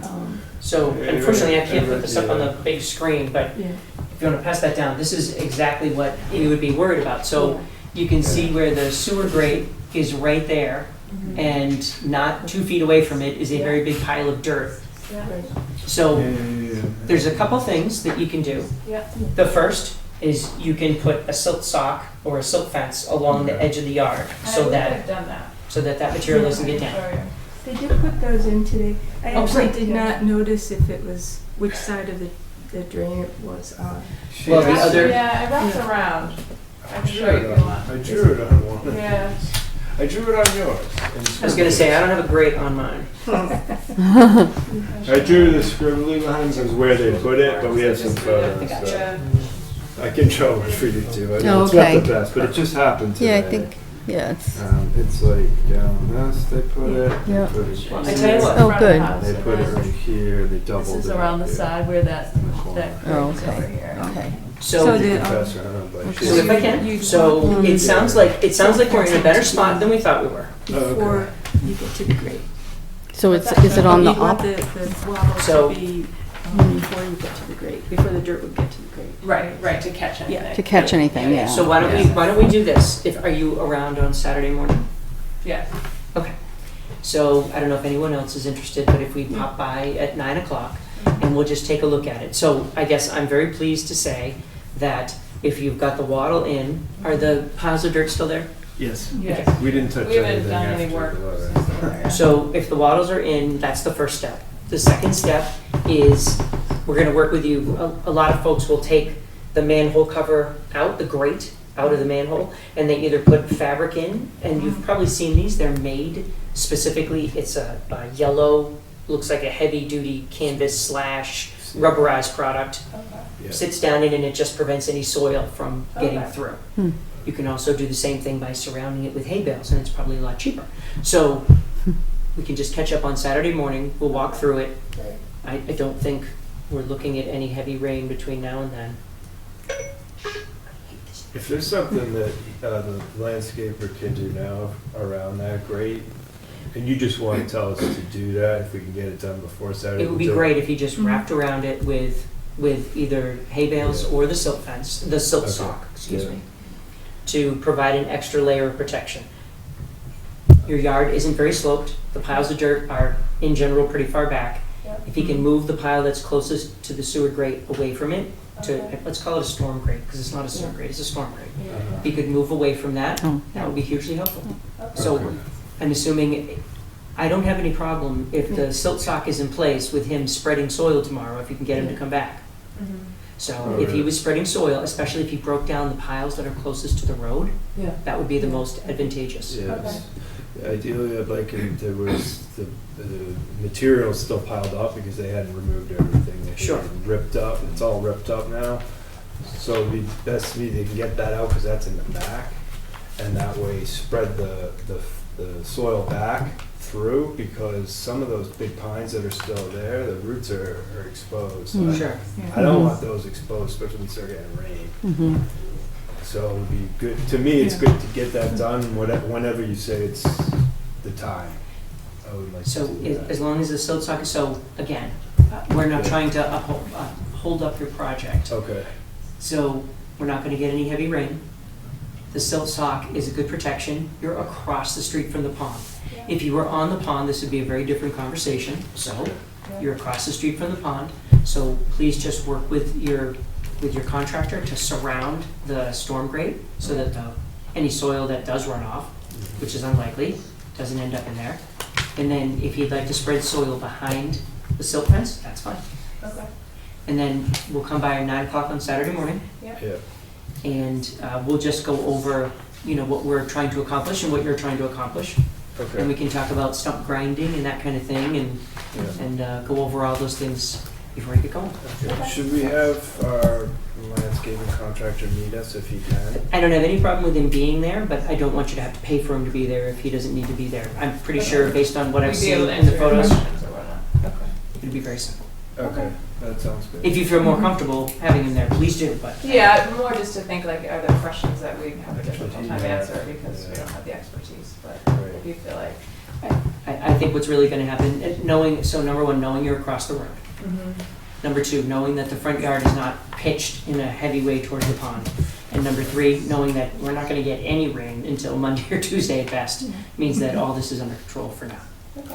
So, Very Great. good. Okay. Saturday morning, 9 o'clock. Okay, great. We'll see you then. Thank you so much. Thank you very much. So we set? Okay. Just pack your overnight bags for gel. Say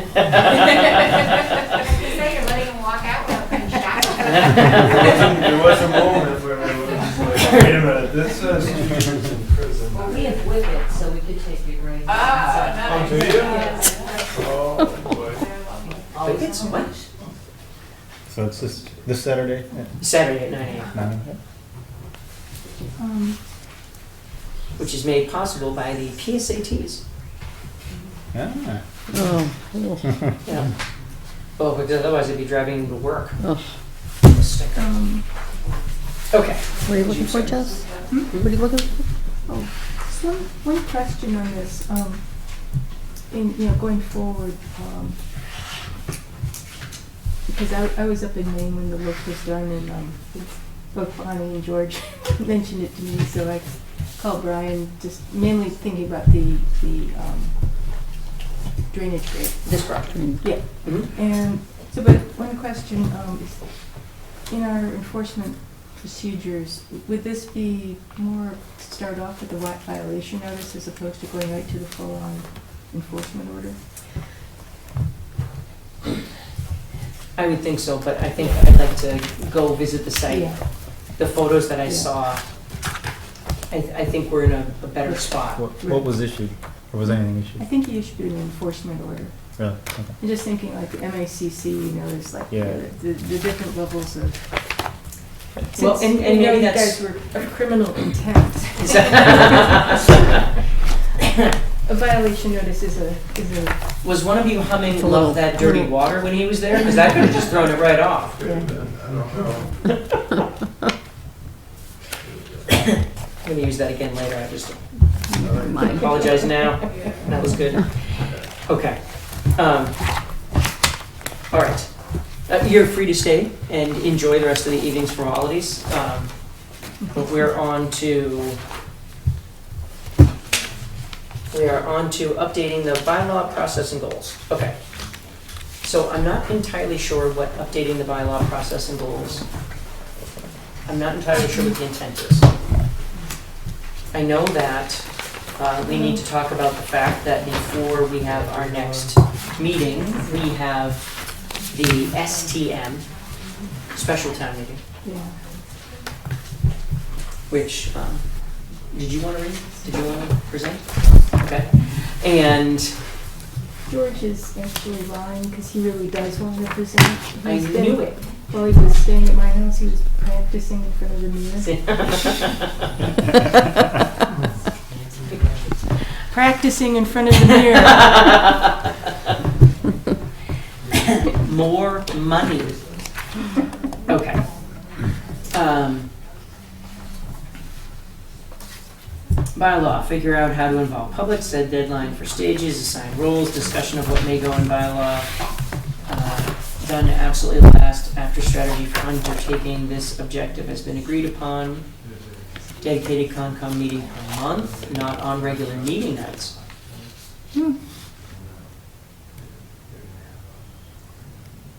Well, we do have a hard time getting Yes. through a meeting, but I think at our last meeting, Brian had given us all copies of the MACC. Mm-hmm. Yep. This is the Yeah. latest Yeah. revision, Um, which I don't have. I know there's been multiple revisions, right? This is Or the one additions. he gave to us most recently, but I don't know, it just seems we need to figure out what we want in it and then get that set and then start a public hearing process. Well, I think a perfect example is, you know, the 25-foot Right. no build, right? Which would clarify a lot of projects. It would, you In the know, future. it's interesting to, you know, run into that tonight. We haven't run into anything this close in a very long time. Mm-hmm. No one's come to us with anything that was closer than 20 feet, 25 feet. Mm-hmm. I mean, new decks and Right, things like that. Right, It's, right. You know, folks taking up a part of their yard that's already cleared, and it's not, you know, it's not so extreme. This is pretty extreme. Right. You know, I'll always come back to that same comment, which is if you can't fit a machine through there, then you won't. It means that when they go to build the house, they'll end up in the wetlands. So, what is the protection? Right.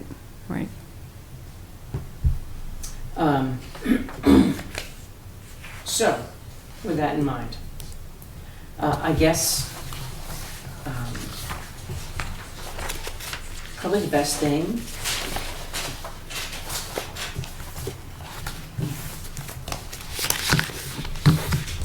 probably the best thing about the bylaw. So I guess I'm confused. This almost sounds from Brian's notes that his consideration was to, you know, start from scratch, whereas I thought we were planning to shamelessly copy. Did I misunderstand that? And I think we're shamelessly copying. Right? So, Although from other things he's said, I'm trying to talk louder. have a good one. People of the air, I'm trying to talk louder. We Um, appreciate it. Have a good night. Thank Night. you for your time. Take care. Was what would we want in here that was also specific to protecting air? You know, air specific. Sure. Well, I Right. mean, one of the things that, would be helpful to do, and even as a discussion point like for tonight, is properties that are specifically on the ponds. We have so many properties that are on the ponds, then it does make sense to say that if you are a property located on these ponds, these are specific to your parcels. Right, right.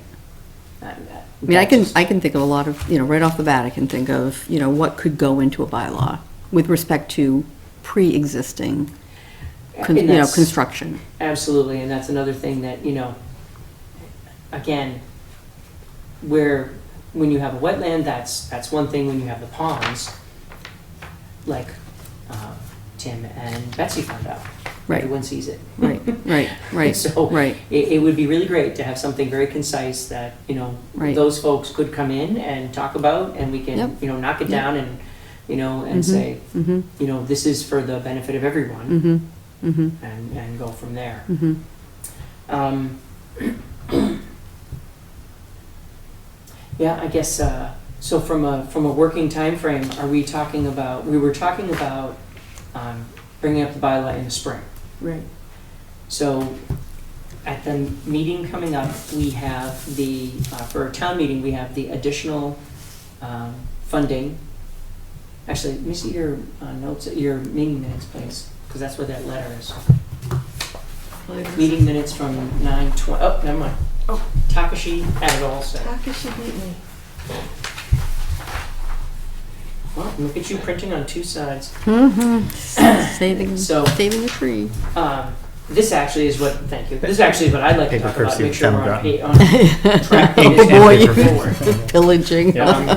So as far as the wetlands bylaw, do we all agree, and I will use the word distastefully, do we all agree distastefully that it most likely requires a separate once-a-month meeting in order to make sure that we put time into it and do it properly?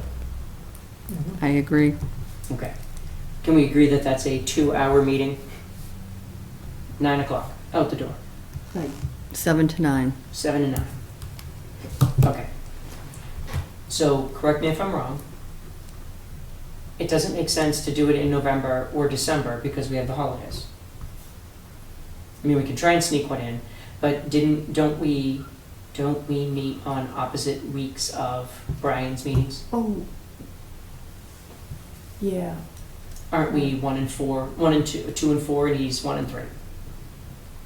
Yes, except that this particular year, I think we only scheduled one meeting each in November and December. I think we did. Could it be a night where he's here? Well, that During was the actually day? where I was headed, right? Maybe a Wednesday? Isn't he in the Or office Tuesday? Wednesdays? Tuesday? I think so, Does he right? keep switching that around? No, sorry. Depending on the outcome of fall town meeting. That's true, he could be here every night. Right. Oh. Is it retroactive? It would, it would, That's no, it would be proactive. It would, Oh, he would go to full oh, time. proactive, right, Yeah, right, well, right. no, but, Not right away, hold on a No, second. it's a, because we don't have to go back to the selectmen have to approve it. Every few weeks in there. because Robert had said, really, it would be just like, if it's approved, then good to go. All they'd need to do would be to get the The unionist. union Of to the union. waive the internal posting, which they would probably do because Brian's already internal. In Hmm. the union. At any Okay. rate, it would be shortly. So even if we thereafter. said that it didn't happen right away, it could be December. That gives an entire month for it to kick in. Yeah, Fair enough? yeah. Okay. And November, at the end of the day, isn't a good month for anything anyway, because you've got holidays, and that's the only concern I have about both November and December. November and December are a train wreck. Yeah. When do we meet? 10th and 8th. Okay, that's something. So we meet November 10th. Make sure that's in here. And it isn't. Son of a gun.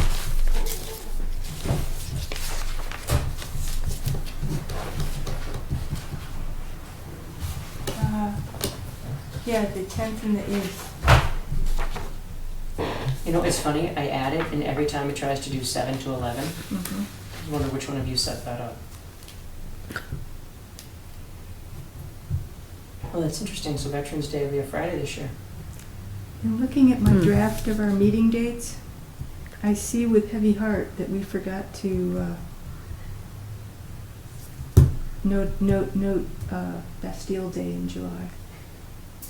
I Yes. believe you had pointed that out at another time. Bastille Day? It's July Bastille 14th, Day. wasn't it? Well, when we were going over the dates, I think our esteemed leader had said, "Oh, Bastille Day." To be fair, it probably popped up in my calendar because Yeah. Bastille Day doesn't come up very often at home. And it doesn't come up in my calendar. Are you sure it was me? Bill, who else would it be in our group? Well, that's to be fair. So, Okay. so early December is out? Well, early so December? let's talk about that. So, if we have a meeting on the 10th, we can't meet on the 17th, if for no other reason than that's Jacob's birthday. So, although he'll probably still be at school. Oh, his mother is gonna cry.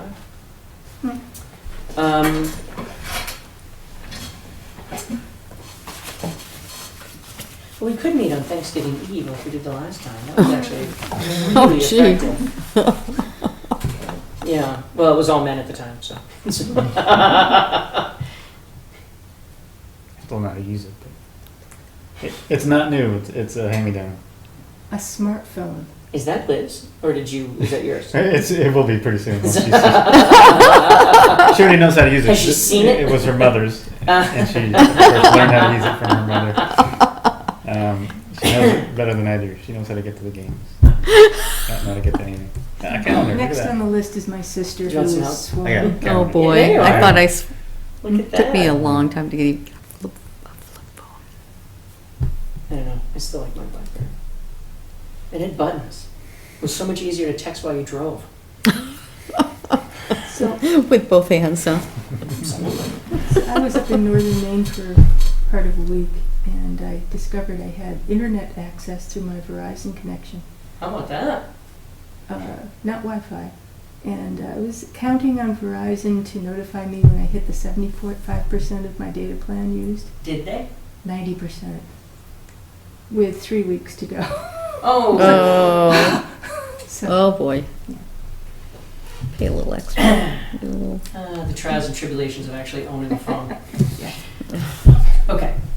How do we do this? Why don't we say that in the month of November, so kids, no kids, kids. Okay. We could do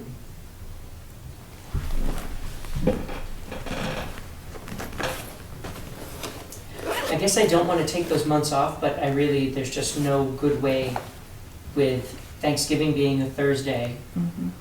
It's like every year. And then December 22nd before the holiday, I'm sure that's not going to be a great week either. Week after is going to be even worse because everybody will have the 26th off. Isn't that the day you get off? Probably. Or what, November? No, December. December. Oh, you're into December now. Well, because November just doesn't work. Brian Yeah. will have his meetings on the 3rd and the 17th. We'll have our meeting on the 10th. And then the 24th is Thanksgiving. And then the 25th is the best work day ever. Then Right, you get into December. December, and we meet on the 8th. Brian will meet on the 1st and the 15th, and then the 22nd is 2 days before Christmas. But we haven't discounted the possibility of just having a separate, different night. Well, that's where, right. So Do we want to meet twice in 1 week? I don't know if you have the ability to do that. You don't want to see my face twice in a It week? isn't about your face or even your voice or anything else. It's about the fact that it isn't easy to pull stuff like this together. I agree. I was actually just pulling in the Very driveway difficult. last night from Burlington, Vermont at this time. Mm-hmm. And that was totally unintentional and I had no way around it. And it was just lucky it happened yesterday and not today or I would have missed the meeting altogether. Okay. All All right, January. right, I just feel like, and I don't want to put it off, but I just feel like November and December, there just are no good days. January's going to stink anyway. We might as well be in here. And at some point, we have to do a couple public hearings. Mm-hmm, mm-hmm. So if we're talking about, so let's think about what that says. Yeah. So, yeah, see? When are the meetings in January? Ah, Public hearing in Boxford, they were already out. Huh.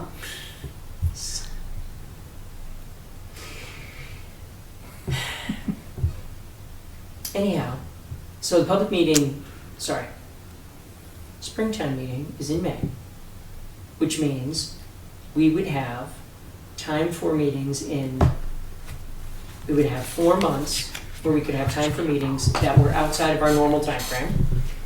And we could hold public meetings for public input during our regular times, Mm-hmm, the Thursdays. mm-hmm.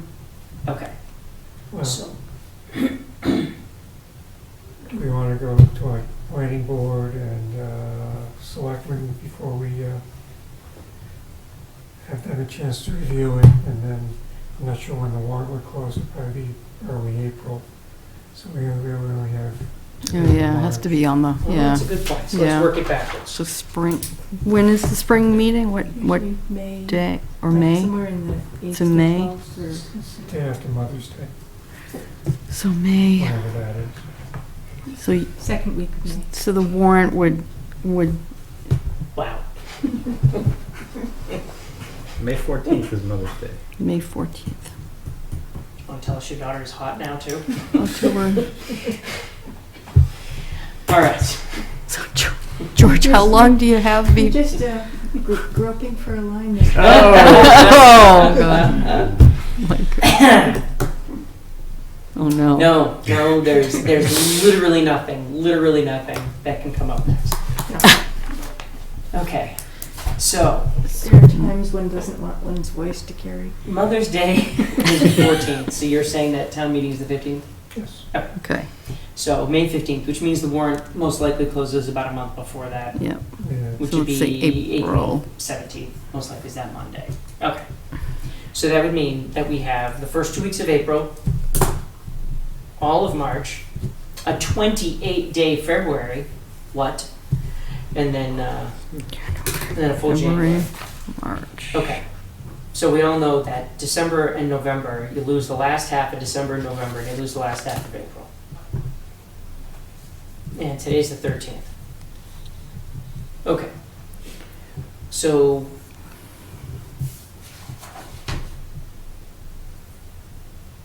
When are the meetings in January? Do you have those? No. No, we don't have those we yet. haven't done the, We haven't done Schedule, but- 2017, Second and fourth. second and yeah, fourth. the reality would be that it would be Second the and fourth. 12th and 26th. Second, right. Okay, so 12 and 26, which would mean that, and again, this is where it gets tricky, if we have Brian's time, so what days is he in the office again? Mondays and Wednesdays right now.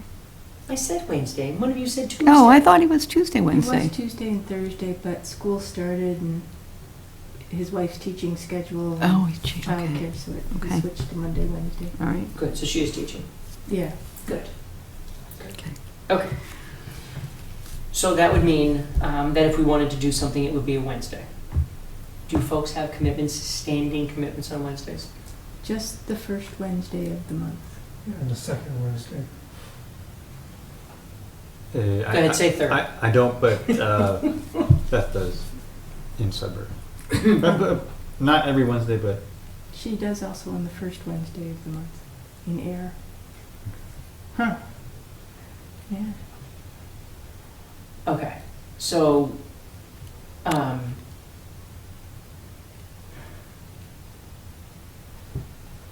Tuesdays. Tuesday's date night. So, Tuesday is not going to be a good night. That's do you for work me. late that night? I have meetings in Groton the second and fourth Tuesdays, and then Beth has her late work day in Sudbury on the alternate Tuesdays. Mhm. So Okay. So, And I have Tai Chi. naturally. Okay. Good. How is that? 108 moves down, long form. No, let's talk about it later. I'm super excited to start doing Tai Chi. I actually literally am. Okay. Because I don't think it's the kind of thing that unfortunately I think you take up when it's too late. It's the kind of thing you take up when you should have taken it up 10 years before. I should have started doing yoga back in 99. I'm still angry that I didn't do that. Moving on. So we just eliminated Tuesdays, Wednesdays, and Thursdays. Mondays. Mondays? I don't think Mondays will ever work. I can do every other Monday, because, Well, we only need one Monday a month, or one day a month. Right? so, that bounces around for me. So 24, so 7, so I could do Monday, the 14th of November. Do other folks have commitments on Mondays? No. I work till 7. Perfect. 10 minutes away, you'll be all right. Okay. So why don't we say, so we said that Brian is here Mondays and Wednesdays. Mm-hmm. So that potentially fits in with Brian's schedule and potentially destroys everyone else's. Is that accurate? Mm-hmm. Okay. So the 14th, we will have our first, and we need to make sure that Brian gets it because he's got to post it. We will have our first Ayer bylaw meeting.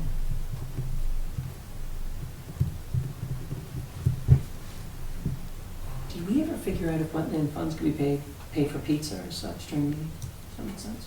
Feels like it makes sense, right? I'll donate. Be careful, Be careful what. because then there's a whole discussion about where we get the pizza. All right. So we'll have our first one, we'll have our inaugural meeting on the 14th. Monday, November 14th. Monday, November 14th, 7 to 9. Sounds like a voting day. November 14th. Oh, No? yes, November that's. No, 8th. it's the 8th. Oh, it's the 8th. Okay. Eighth. Okay. The Yeah, 8th. should actually get that like tattooed somewhere. You're gonna wanna, Yeah, not gonna wanna pass that one up.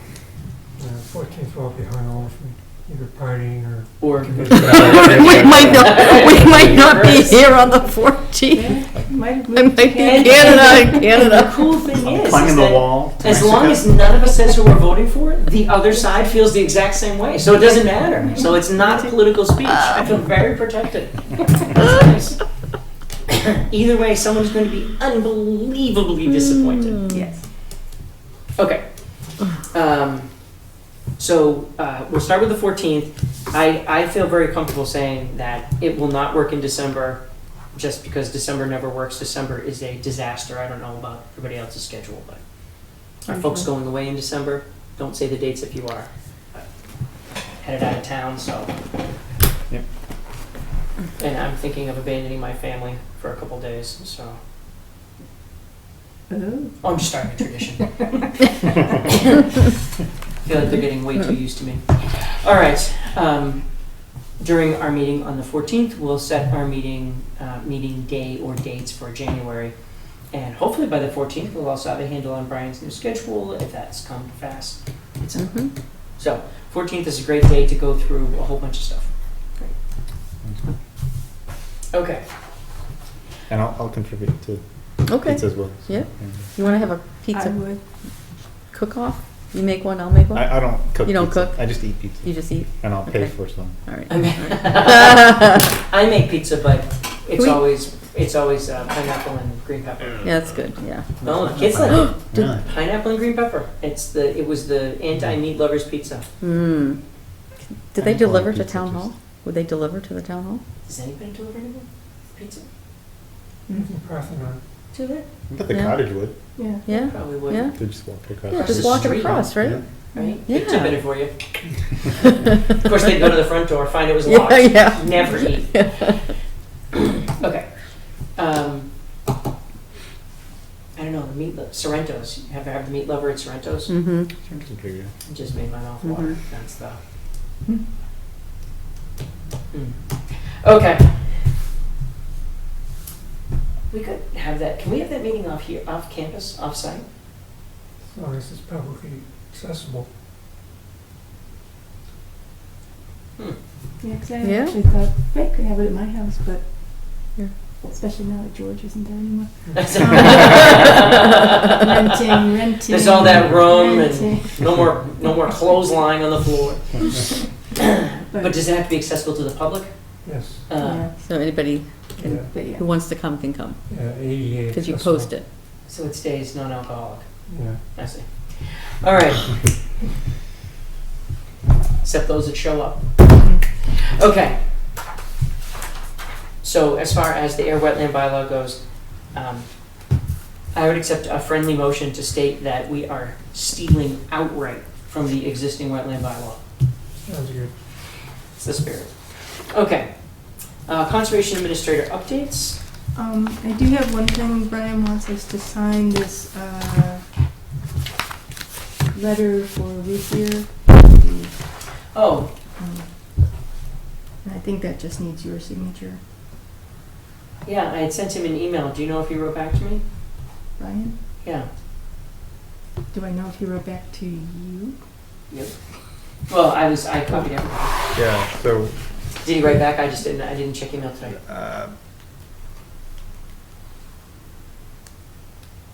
no, I'm thinking of yesterday. I followed some of that yesterday and then I didn't check today. My only question was the photos that he had showed that it wasn't grass, but it had taken, Right. Mhm. and the soil was being held back by the vegetation that had grown there. Right. And so my only question was that representative of the whole hill, or was that, the one good picture that Right. they were able to get? And so I was hoping that he had visited. That's the only thing I was asking. Yeah. Okay, so you asked him to do a follow-up visit? I did. I just Okay. asked him if that was a representative photo. I mean, if he goes to Natick every day, he should drive by there every single day. Fine. I did visit prior to the photos, and your assessment is similar to mine. The coverage is spotty, but quite good considering the challenges in the past season. Perfect. Thank you. Okay, I don't have any problem signing this, even though it's mangled. That might have been because it was in my car. Okay. So as far as Brian's updates, he said, and that's the last update, was need the Ruthier letter signed. He said, working with Eugene on the enforcement policy, good feedback, might be ready next time. One of our old members, Lee, had texted me after the MACC board meeting group. So she is part of the MACC board now. And she wrote to tell us that Eugene had talked to her about how he had appeared and spoken to us that night. And she wished us good luck on the bylaw, and I told her to show up and vote. Be there. Okay. Working on Chapter 61 map, up against a lack of the right geospatial tools. MRPC requested a free 30-day trial of the tool needed for me. Might be able to do some of that work next week. So I know we had talked about Chapter 61. Was there a committee? What was the... There's a working group. Right. So it's Beth, myself, Robert, Carly. I'm just trying to think of all the people. Carolyn? Who? Carolyn, correct? Yeah. No, not Carolyn.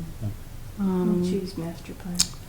Yeah, I'm trying to think who else. But so the last time we met, so I think it's geared toward. I think Robert's goal is to get a process in place, right? So that when these lands come up, right, Sure. they can be assessed, right? So we know Right. we have a master list, right? We know where they are when they come up.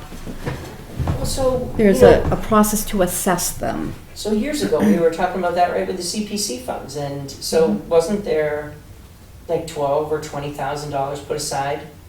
And when CPC met, last week, we voted, and we'll be voting next month on a formal motion to give our chair the authority, if it's a time-sensitive appraisal that's needed for something that comes up fast, Mm-hmm. that give the chair the authority to okay using our administrative funds for an appraisal Mm-hmm. costing under $5,000. Mm-hmm. I don't remember the appraisals costing under $5,000. It Depends on depends. the Yeah. acreage, I think, of the parcel. Maybe we can revise. But they didn't that do a part. site walk. They just did a, Yeah. if I remember correctly, the appraisal is basically, it's a book appraisal, right? Yeah. Right. Comparative. For doing a chapter 61, right, you don't do sidewalk. You don't? Yeah, No, so no, I no. think Yeah. Nashua Street, or was it Nashua Street? that they did the appraisal? Did they Mhm. do one? I didn't Yep. know they did That one. was the one that came up Was it 4? at almost a $500,000 or something like that, in terms of. Yeah, it was like 500 and something Yeah, thousand. and that was under 5,000.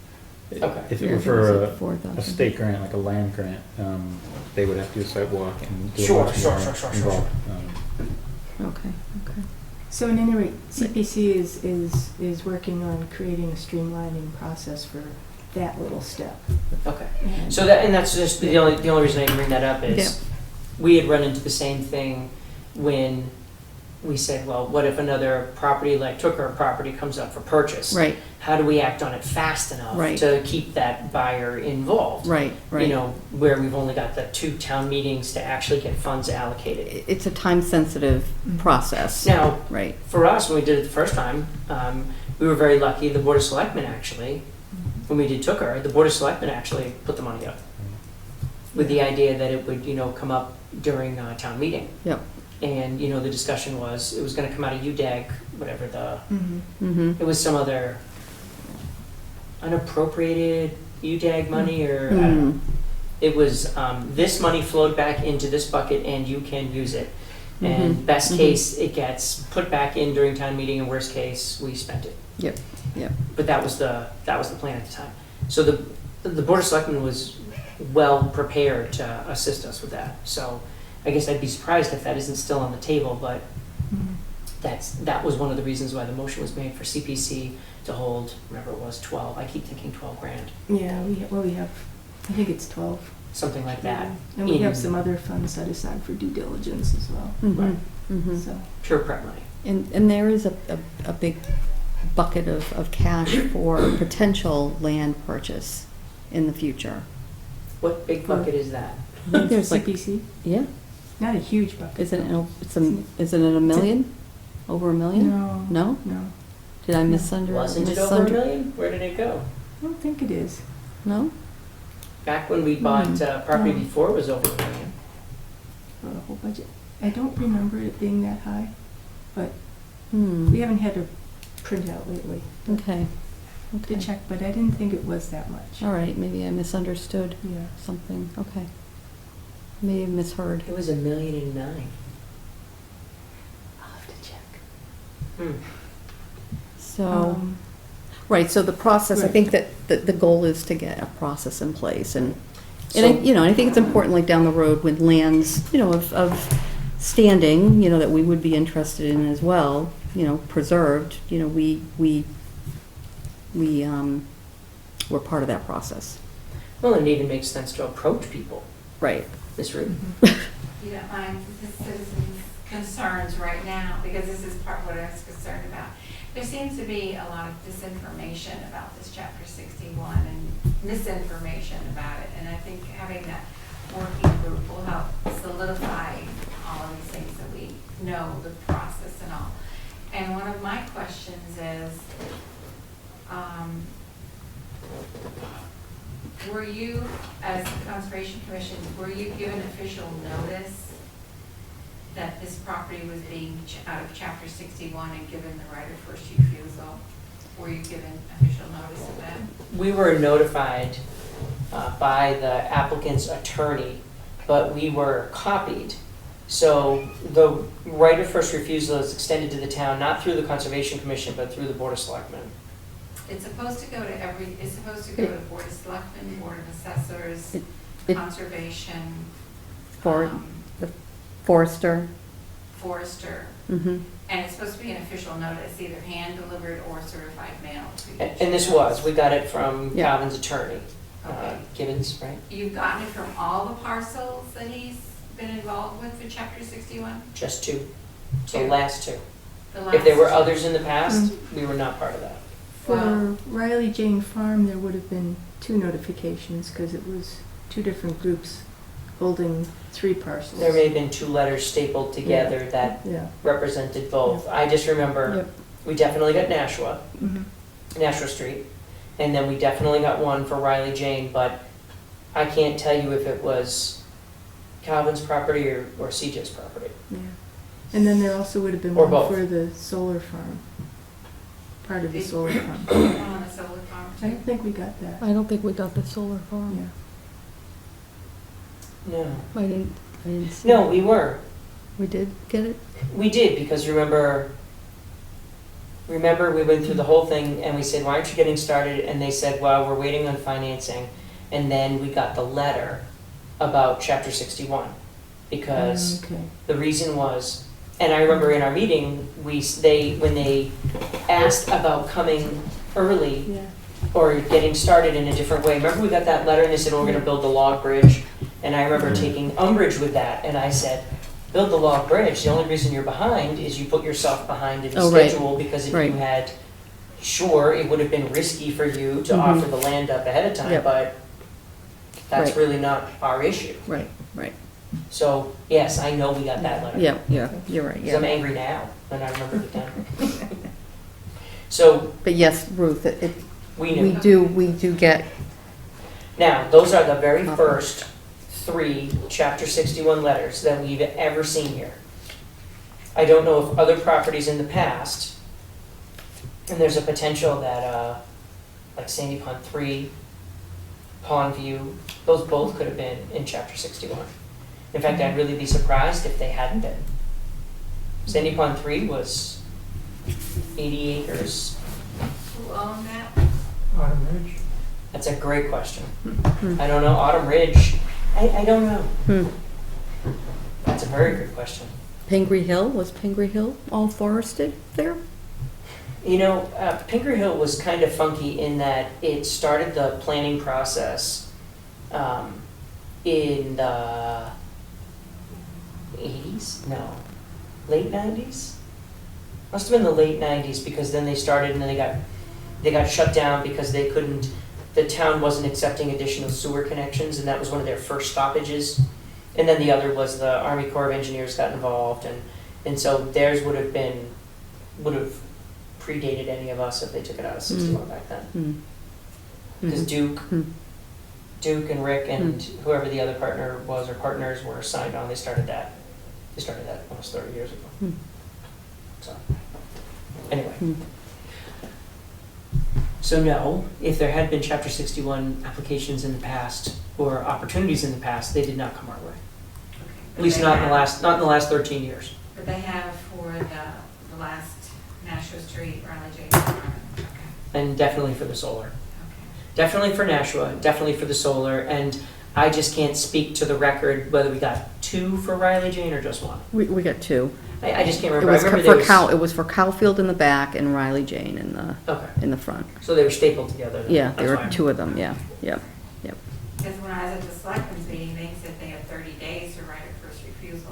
It's 120 days to write a first refusal. They have 30 days to do an appraisal. To do an For appraisal. 30 days for the lawyer to decide whether or not it was a legitimate right, the first refusal legitimate, and then it's 120 days after that. So, No, but there's still an appraisal Window, window. yeah. so they still Yeah. are in that window of 120 days for the properties, but I think by having the working group, because I don't think it doesn't make sense to me the Board of Selectmen would be the only board in town to decide whether or not something being taken out of Chapter 61 is of interest to the town. This board should be, and community preservation, those two are especially the boards that you walk the properties, you know where they are, you're so involved that you 2 boards, I think, should have a big input into it. I think the biggest problem is that we don't have funding for No. anything. But We're on a 6-month, well, actually, so not even. So May to October, you know, we're basically on a 5 and 7 month process to get to money again. So Ruth, I And think. that's a complication for sure. Yeah, but I think you're right. I think, so it ultimately comes down to the Board of Selectmen, right? But I think we have a voice, you know, and I was at those meetings, and I, you know, came up, and Beth had a great presentation, right? And the possibilities, what you could do if you actually owned that land, right? In the future, thinking out into the future. You know, and it is disappointing because, you know, now it's, you know, This is my personal feeling, right? Land is precious. Ayer doesn't have much land left. And if it's all built out, it's all built out, and then the consequences of that cost down the road is a big question. I don't think we've done a cost analysis, Yeah, So- I think unfortunately Ayer is also in a tough spot where we didn't have, so when you think about a lot of the properties that are typically involved, they're big farms. Mm-hmm. And one of the things that comes out of that is you can walk on the property and you can literally see what you're getting. Mm-hmm. When you talk about like Neshoba, the Neshoba Street extension. Yeah, Nashua, yeah. I'm sorry, Nashua, I yeah. keep saying Neshoba, I don't know why. That Nashua Street extension, when you go down in there, it's woods that end in a stream, Mm-hmm. you know, and it's not contiguous to any other properties. Mm-hmm. It's not really big enough to have anything more than a walking path on Yeah, it. I know. And so that's where I think where the, Mhm. you know, the real question comes in. Mm-hmm. If you could put a couple of those together, Mm-hmm. you know, that you could do something with, Right. I guess then the right. question becomes, so what is it that the town finds a value in? Does the Right. town find a value in an area with walking paths? Does the town find an area in saying that, nope, we've secluded that forest and, you know, it's not for walking Right, on, or, right. you know, it's, Right. literally it's town forest, don't go in there. Right. What is the point? What is the end usage of Yeah, the land? yeah. Because that drives what makes sense. Yep. When Yep, we it looked at does. that property Yeah. up on the hill, it was totally surrounded by houses, you know? Mm-hmm. Mm-hmm. It would be great if you could combine it with the Hudland property, but Yep.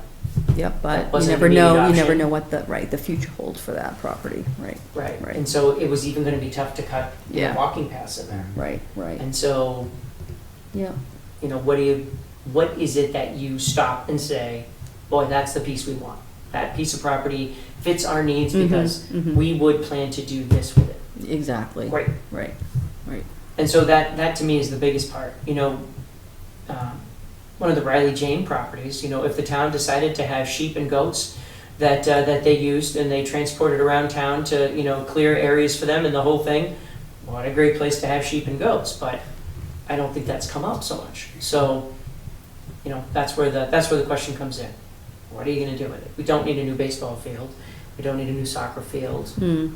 If we did, we would have already used that property over at Pingree Hill Mm. that was given to the town. Yeah. Yeah. Yeah. Community gardens would be very appropriate on that property. Certainly would be. Yep. Yep. Littleton does a fantastic job with the, I guess it's property that's owned by the state Massachusetts Department of Forestry, Prouty Woods. They have walking trails, people are all the time walking up and down the trails, and then they have an area that's used for a community garden. Yep. They have a tree farm, Harvard University comes in and uses the property, I mean, it's incredible. Mm-hmm. Is that the one that's on the other side of Long Pond, or is that the one that's? Before you actually go into Littleton Common, Yeah. you veer off to the right, Right. there's the old fire station. Yep. and If it's you follow right- that trail up it's the end right of that. Yeah. Okay. Huh. I actually walked Yeah. that a year ago, It's beautiful. in the winter. Yeah. and there were tags on the trees on the water side. So when you came, so when the youngest one and I kayak, we go around Long Pond this way, and we always end up getting out over on this side to stretch your legs because you're in the kayak by then for 3 hours. And when you go up that hill, that's where the trees are tagged, and then that continues up and over on the other side. They tagged for My guess was it was part of a identification. arborist project to take tree number 25 and see, you know, how big it gets Oh, annually, okay. and So et cetera, et science, cetera. That's what sort I'm of guessing. science Yep, it was a related. copper nail with a number tag on it, Mm-hmm. and made sense. But But yeah, you're right. Great community garden Yeah, area it would be. and paths to the rail trail and Yeah. potentially It's not through gonna- yeah it's not through the gonna be woods. easier, you know, as time goes on, the population increases and the land shrinks. It's gonna be tough providing food for the people, it really is. And, so community gardens would be, but, Yep. oh well. Yeah. Yeah. there were a lot of factors, but it certainly makes sense to if nothing else, sit back and say, what is it we want to do with that piece of property so that you can identify which property fills that need. Yeah, You yeah. know, there are some properties that are rocky and difficult and miserable and they don't really sponsor anything. I know. And then there are other properties like Riley Jane, which is large and mostly flat. Yeah, I mean, and then, another argument is, I think a lot of people don't really want to hear it in this town is, the loss of habitat, right? It's such a widespread problem, right? We're losing species left and right? And dwindling species, they don't have the habitat anymore to Or unfortunately, their habitat ends up encroaching on our habitat, and Yeah. that's when you have bears raiding your feeders. well, Their habitat usually doesn't encroach on our habitat. our habitat habitat encroaches on their habitat. Well, let me put it a different way. You're living in a house and they didn't used to come through your area, but somebody built a new neighborhood on the other side of town or even on the other side of the town line, and all of a sudden those animals are pushed your way. And now they're in people's backyards again, and people are upset because the deer are eating their ornamental shrubs and the bears are raiding their feeders. And the skunks are smelling up here from. That's My the neighbor caught saddest thing. 10 skunks this year and put them somewhere. I don't know what. That's horrible. I love My- skunks. I hope it was Devon's. My mom had a baby skunk in her basement. She had to get someone to get it out. They are sweet. They're little sweet little things. They're adorable. Little stinkers. They're fun when they grow. I'm not even justifying that. Okay. Anyway, all right. So this I'll all call. started with the discussion on working on the Chapter 61 map, so we'll wait to hear from Brian on how he goes with that. Pete's moving right along, which tells me that Brian's all bought into Disney's new Pete's Dragon, which is great. Are you guys going to that? Mm-mm. It's not a princess movie. Are you trying to avoid that whole stage? We're avoiding all movies. Really? Yes, so far. Huh. Managed to do that for 4.5 years. So. We'll keep going with it longer. So,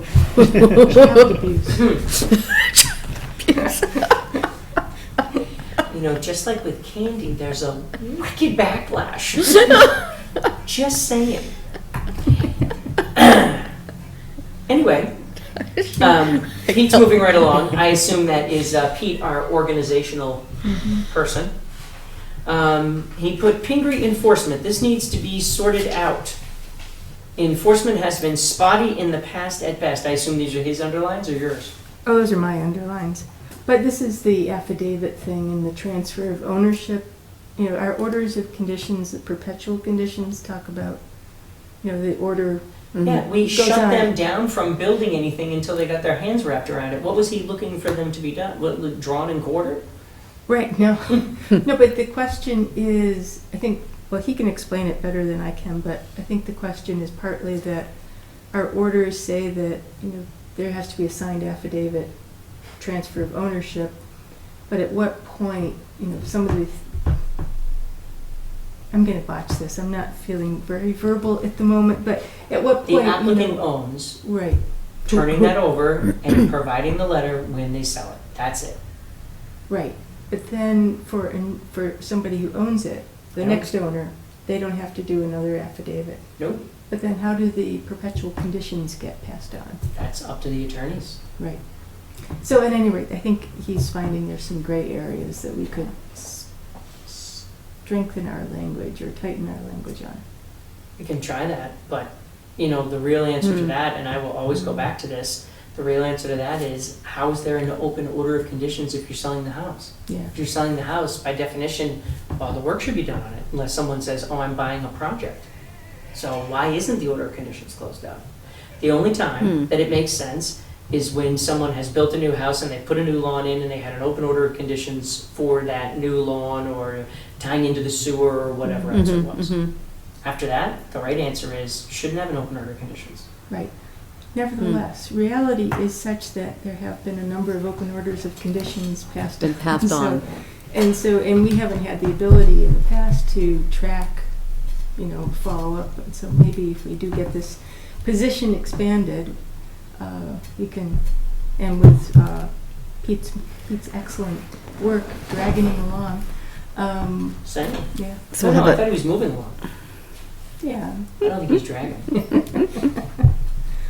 so we'll have a list of all properties with open orders of conditions. Well, I'd hate to bring this up, but we have a list of properties with open orders of conditions. So it's right on the state's website. So We do. yeah. Yeah. In fact, I would be very dismayed to read it because I bet you there are some ones from folks who came in here 10 years ago and they took one out to do their deck. Mhm. And then they didn't come back to us and they did everything right, but they Mhm. never came back to us. Mm-hmm. We need to go to those folks and say, here's the form, just sign it. Mm-hmm. To the point where, and I think we were talking about it, literally Brian does 2 of them or 3 of them a week. Right. And he drives by the house and he goes, yep, all the grass is grown in. And he shows up and he hands him the form and he says, just sign off, we'll close the order out. Yep. And then we have the paperwork to back it up. Yep. So I think this has come up for Brian with one of the lots on Hemlock that doesn't have a COC yet. And it was sold to a first homeowner, and that is now sold to another homeowner.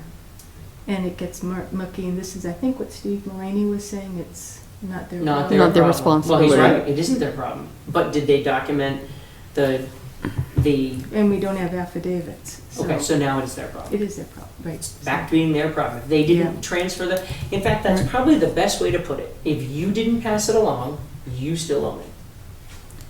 Yeah. That's actually fair, Yeah. right? Mm-hmm. Yeah. So Mhm. Phil Iliopoulos was here. He knew what the process was. They started processing the affidavits at the sales differently. They started going back to the people who had bought houses to get them to sign affidavits if possible. So if this is a site that after that process got sold and they somehow didn't do the affidavit, Which they would have, because that was their order of conditions, which they accepted, so. Mm-hmm. which they Mhm. accepted Whether and they was read it or not. reinforced with a meeting with their attorney right here in this room. Right, Yeah. So that kind of does put the impetus back on them. yeah. I'm not sure on the Hemlock, Date-wise. well, we had all the discussions about the missing affidavits, but I think Hemlock would be after that, right? After we made it clear we need the affidavits. But Well, that's what I'm some of saying. the earlier ones, the Hickory Way and stuff, I think had some that, before we started really, Well, let's put sitting down. it a different way. yeah. We reiterated to the applicant that he Yeah. was responsible to do that. Doesn't change the fact that he was always responsible to do that. We Right. just had a meeting to talk about it. Because we put our foot down and said, you haven't been doing this, what are you doing? Right, That's just because no one came to you and said, hey, murder's wrong, it doesn't mean that you weren't on the hook to not commit murder before that. right. Yeah, I'm not groping in the dark here. This is the kind of thing you're supposed to know right off the bat. It's wrong. Anyway, so I think that's probably the direction that yeah. discussion has to go, which Yeah. is you signed an order of conditions, and it said that you would affect a transfer so that the person buying the property knew. Did you do that? Yes or no? That's it. Yeah. There is no gray area. It is just yes or no. All right. Maybe the right thing to do is to argue that with Mr. Mulaney by email. Yeah. Okay. For which Mr. Roper then complains about the expense. Mr. Roper should feel free to respond. Yeah. Did he reply in an email and complain about the expense? Yeah. Isn't that in one of the emails, George? Yeah, I remember Yeah. seeing one. Yes. I Yeah. think Yes. this one. Yeah. This Yeah. was. Yeah. He- Yeah. Yes. It is complicated having a representative and then having to actually pay them. Yeah.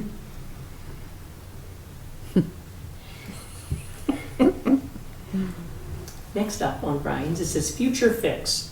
Share drafted order of conditions update, putting all responsibility on the current owner ahead of transfer to certify state of affairs, get edits. This idea needs to be decoupled from the buyer-seller process.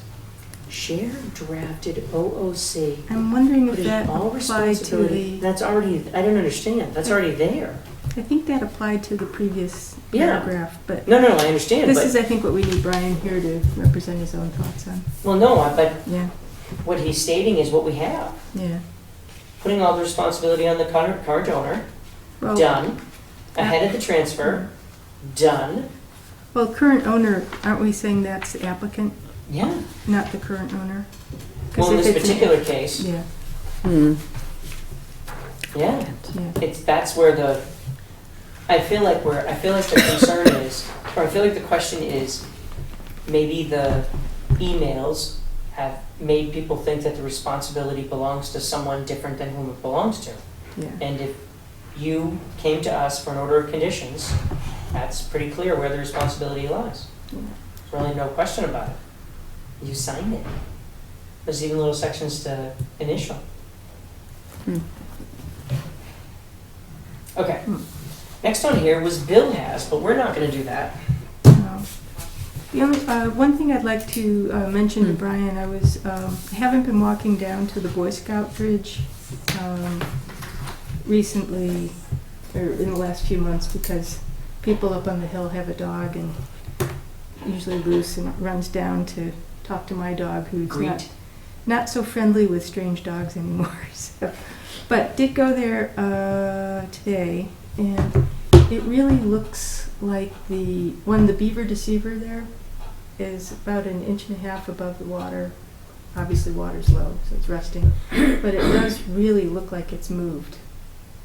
So closer to, like, here's the bridge. It's supposed to be out there. It looks like it's It's here.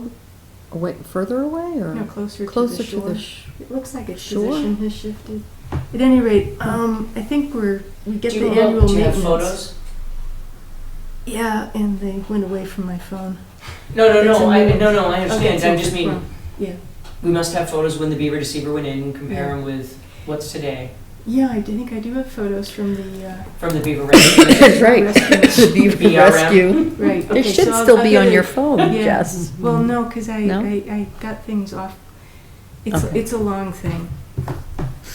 In the process of backing up my phone to iCloud Oh. and then deciding iCloud's a terrible idea. I don't want to talk about it. Yeah, it's awful. I got things moved to my computer and they disappeared off my phone. And there you have it. Well, You let's. know. Was there cursing? Just- The end all be all is that the smart thing Yeah. to do is to transfer everything to your laptop and then transfer it to transfer it to a flash drive, Right. and then go get yourself a box at the bank. Okay.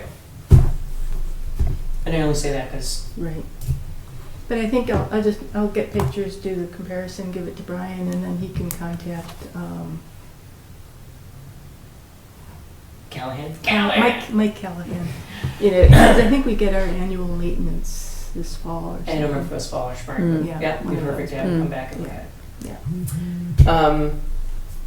So that was the end of the conservation administrator updates. We skipped over announcements and accounts payable. Did we have any? No, that's why we skipped. Okay. Oh, No, just making sure. Did you see the thing that came in from DEP? They denied the willows. Mm-hmm. I Yep. I didn't.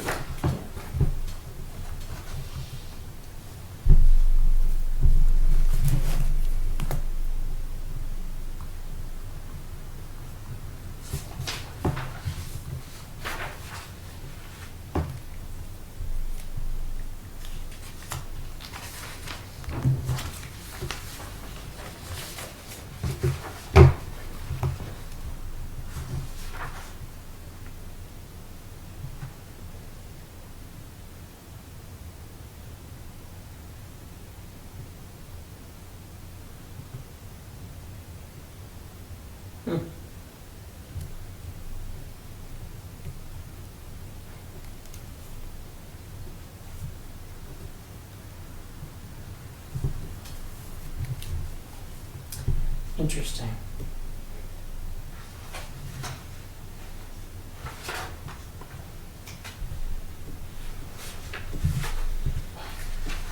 There.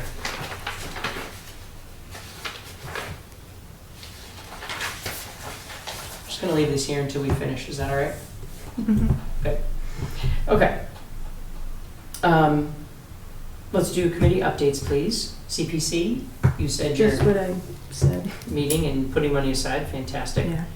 I assume none of us are on stormwater anymore. Nope. I don't think there even is one. Greenway. Anybody met, walked, done anything? No.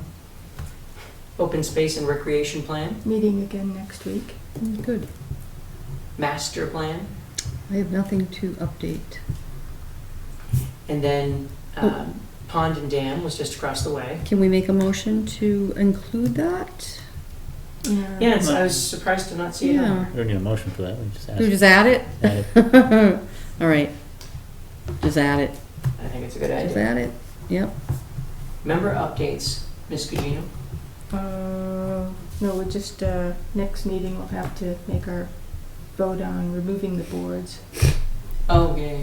which we probably should since we didn't last year, and then in the spring, DPW had to do it because there was gonna be flooding onto the rotary. Back when we had moisture falling from the sky in copious amounts. I'm sure we voted on it last year. Are you suggesting we No. didn't vote to allow it to happen? Last year we decided not to, it didn't seem to make a difference. We were testing it out. Well, we know it doesn't make a difference as far as the weeds go. Right. But the only reason to do it was for Right. DPW. Yeah. Isn't the so- water already down? Oh, it is down now, It's- but they might as well remove the boards though, because in, just on the off chance that the weather That it pattern rains. changes Yeah. and we do get rain, it's harder to remove them in the spring when you're in the midst of high water Yeah, conditions. I agree. Yeah. So, Just keep to the schedule. yeah. Of course, the real answer is they should fix the dam. Or we could just decide now to have Brian contact after November 1st. I would accept a motion to pass on to the fire chief that after November 1st, the boards may be removed. So moved. Second. Any further discussion? I personally think that we are doing this, but I think it's almost for the wrong reasons. Because the point of it was to remove the boards for killing the weeds, etc. And in fact, actually what we're doing is stabilizing the water level of the pond, which should probably be handled by a different process. But, all in favor, say aye. Aye. Just saying. Yeah. It might change in the future. All right, is that it, Ms. Gugino? That's it for me. Mr. Bacon? Did you ever get a chance to go out to Pingree Hill with your aquarium operation? Excuse me. No, I saw the emails from Steve, and I was remembering from our walk, I think that area that he's referring to was already cleared actually when we were there. I think that, so when you drove around, I think what he was talking about was that whole bottom area that we walked past to get in. This Because- is the barrel pit? Yeah, Yeah. I would suggest that you drive up there and take a look. was it, well, why don't we go Saturday morning after we, Yeah. Yeah. what were the folks' names? Yeah. What was the last name? Caracas, Kachuk, Yeah. So at 9. Kopekis. Kopekis. Kopekis. So maybe after we visit the Kopakis family, we'll pop up. Yeah. Yeah, it's, Is it worse than I'm imagining? Mr. Mulaney indicated that it was not inside a jurisdictional area. Is that believable? I would walk it to absolutely make sure, because it's very, very close. Anything else? Thank you, sir. Mr. Todd? A couple things. I think the fall MACC conference is end of the month. 29th. I believe. And then the other thing, just today, I was talking to a professional land surveyor who does a lot of work in the region, and asked him if he would be willing to provide a quote for doing the survey at Sandy Pond 3, Sandy Pond Estates, Yeah. which I know Brian had tried reaching out to some companies and only got one response maybe. Did you go to Ross and GPO? I think so. Yeah, you did. So I sent the contact information to Brian Thank you very as much. another option to pursue. So. No, it's great, because that, you can't tell anything. Hmm. And it's really thick. Mhm. And makes me incredibly uncomfortable to put our name on something that we're just guessing at. Yeah. I mean, you can see the old cart path, there's no question where that is. But as soon as you get out of that first backyard, Mhm. you're just guessing. Mhm. I don't know. I did not think it was something that we would be doing the right thing if we just signed off on it. So thank you for that. Local? Yeah, based in Bolton. Perfect. And he lives in Townsend, so he does a lot of work in ground. Perfect. Mm. Local's always better. Did he only get one reply from? I believe I only got one. Was it GPR or David E. Ross? I forget which one, but I thought it'd be worth having at least one other perspective. No, of course. It's just really surprising that Mm. I wish I had known. I would have asked the two gentlemen who were here tonight. We had one of each. Yeah. Oh, yeah, we did. Hmm. And I think he'd also approached Steve Mulaney and DeShane, but neither of them did that. Yeah, I don't think Mulaney does survey. No. Hmm. In fact, I think, well, just based on our conversations, I think Mulaney relies on the owner of the property to do his own survey, and then Mulaney takes that data. So, but, okay, Ms. Tillotson? No, I'm glad George brought up the borrow pit because I was going to bring that up as well. So We'll go Saturday morning. Okay. Let's add one thing just tagged onto the end of the agenda, and that is the 24th. The what? 24th. So during October 24th, during the town meeting, Oh, the STM, special town meeting, yeah. I refer to it as FTM myself. with that in mind. So, obviously, our first item is to talk about increasing the conservation administrator position. And quite frankly, my plan is to basically read pretty much right off of this. I was kind of joking with Jess at the time, but I typed it up with the idea of you put your thoughts in line once in a way that you would read them out loud, and then you never have to type them again. And that was my plan. So I am prepared to read this verbatim. Anyone have any issues with what we sent to the Board of Selectmen for the position? Anything to add, or feel free to send it along. Second part, certainly, hopefully we'll have broad support, is funding for 2017 aquatic weed treatments at Flanagan's, Sandy, and Pine Meadow Ponds.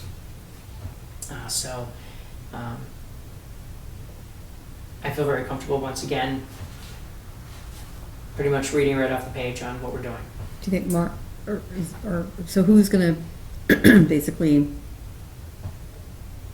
initiate that? Is it going to be you, Mark? Yeah, I'm sure it'll Chuck? be me. I'm sure it'll be me. Okay, it's our warrant article. It's our warrant. It's our article, because we have standing. Okay, Yeah. okay. So, Okay. I'm And then anybody else can stand up Okay. and speak in favor. Okay. right, and my Okay. plan at the time would be, because I know Chuck will be right there with us, would be Mhm, to, have Chuck be the color guy, mhm. So, I'll read the boring money part. Do we know if we get files to somebody, can we send PDFs so that these could be turned into quick slides? Yeah, I'm sure if we got something to Cindy Knox. Okay, Yeah. so I'm gonna pass this back to you before I walk off. I'll lay it on you. Thank you. I'm sure I've got an email with her information on it, right? Yeah. It's probably in the town Yeah. email. Wait a minute. What, town email? All right, so that was the only ad I had. So let me reach out to her. The only problem is everything in the fall is miserable. So let me see if I can reach out to her and find out what she needs from us, PDF, Excel, whatever. Her email is cknox, so CKNOX. Yep. At air.ma.us. Thank you.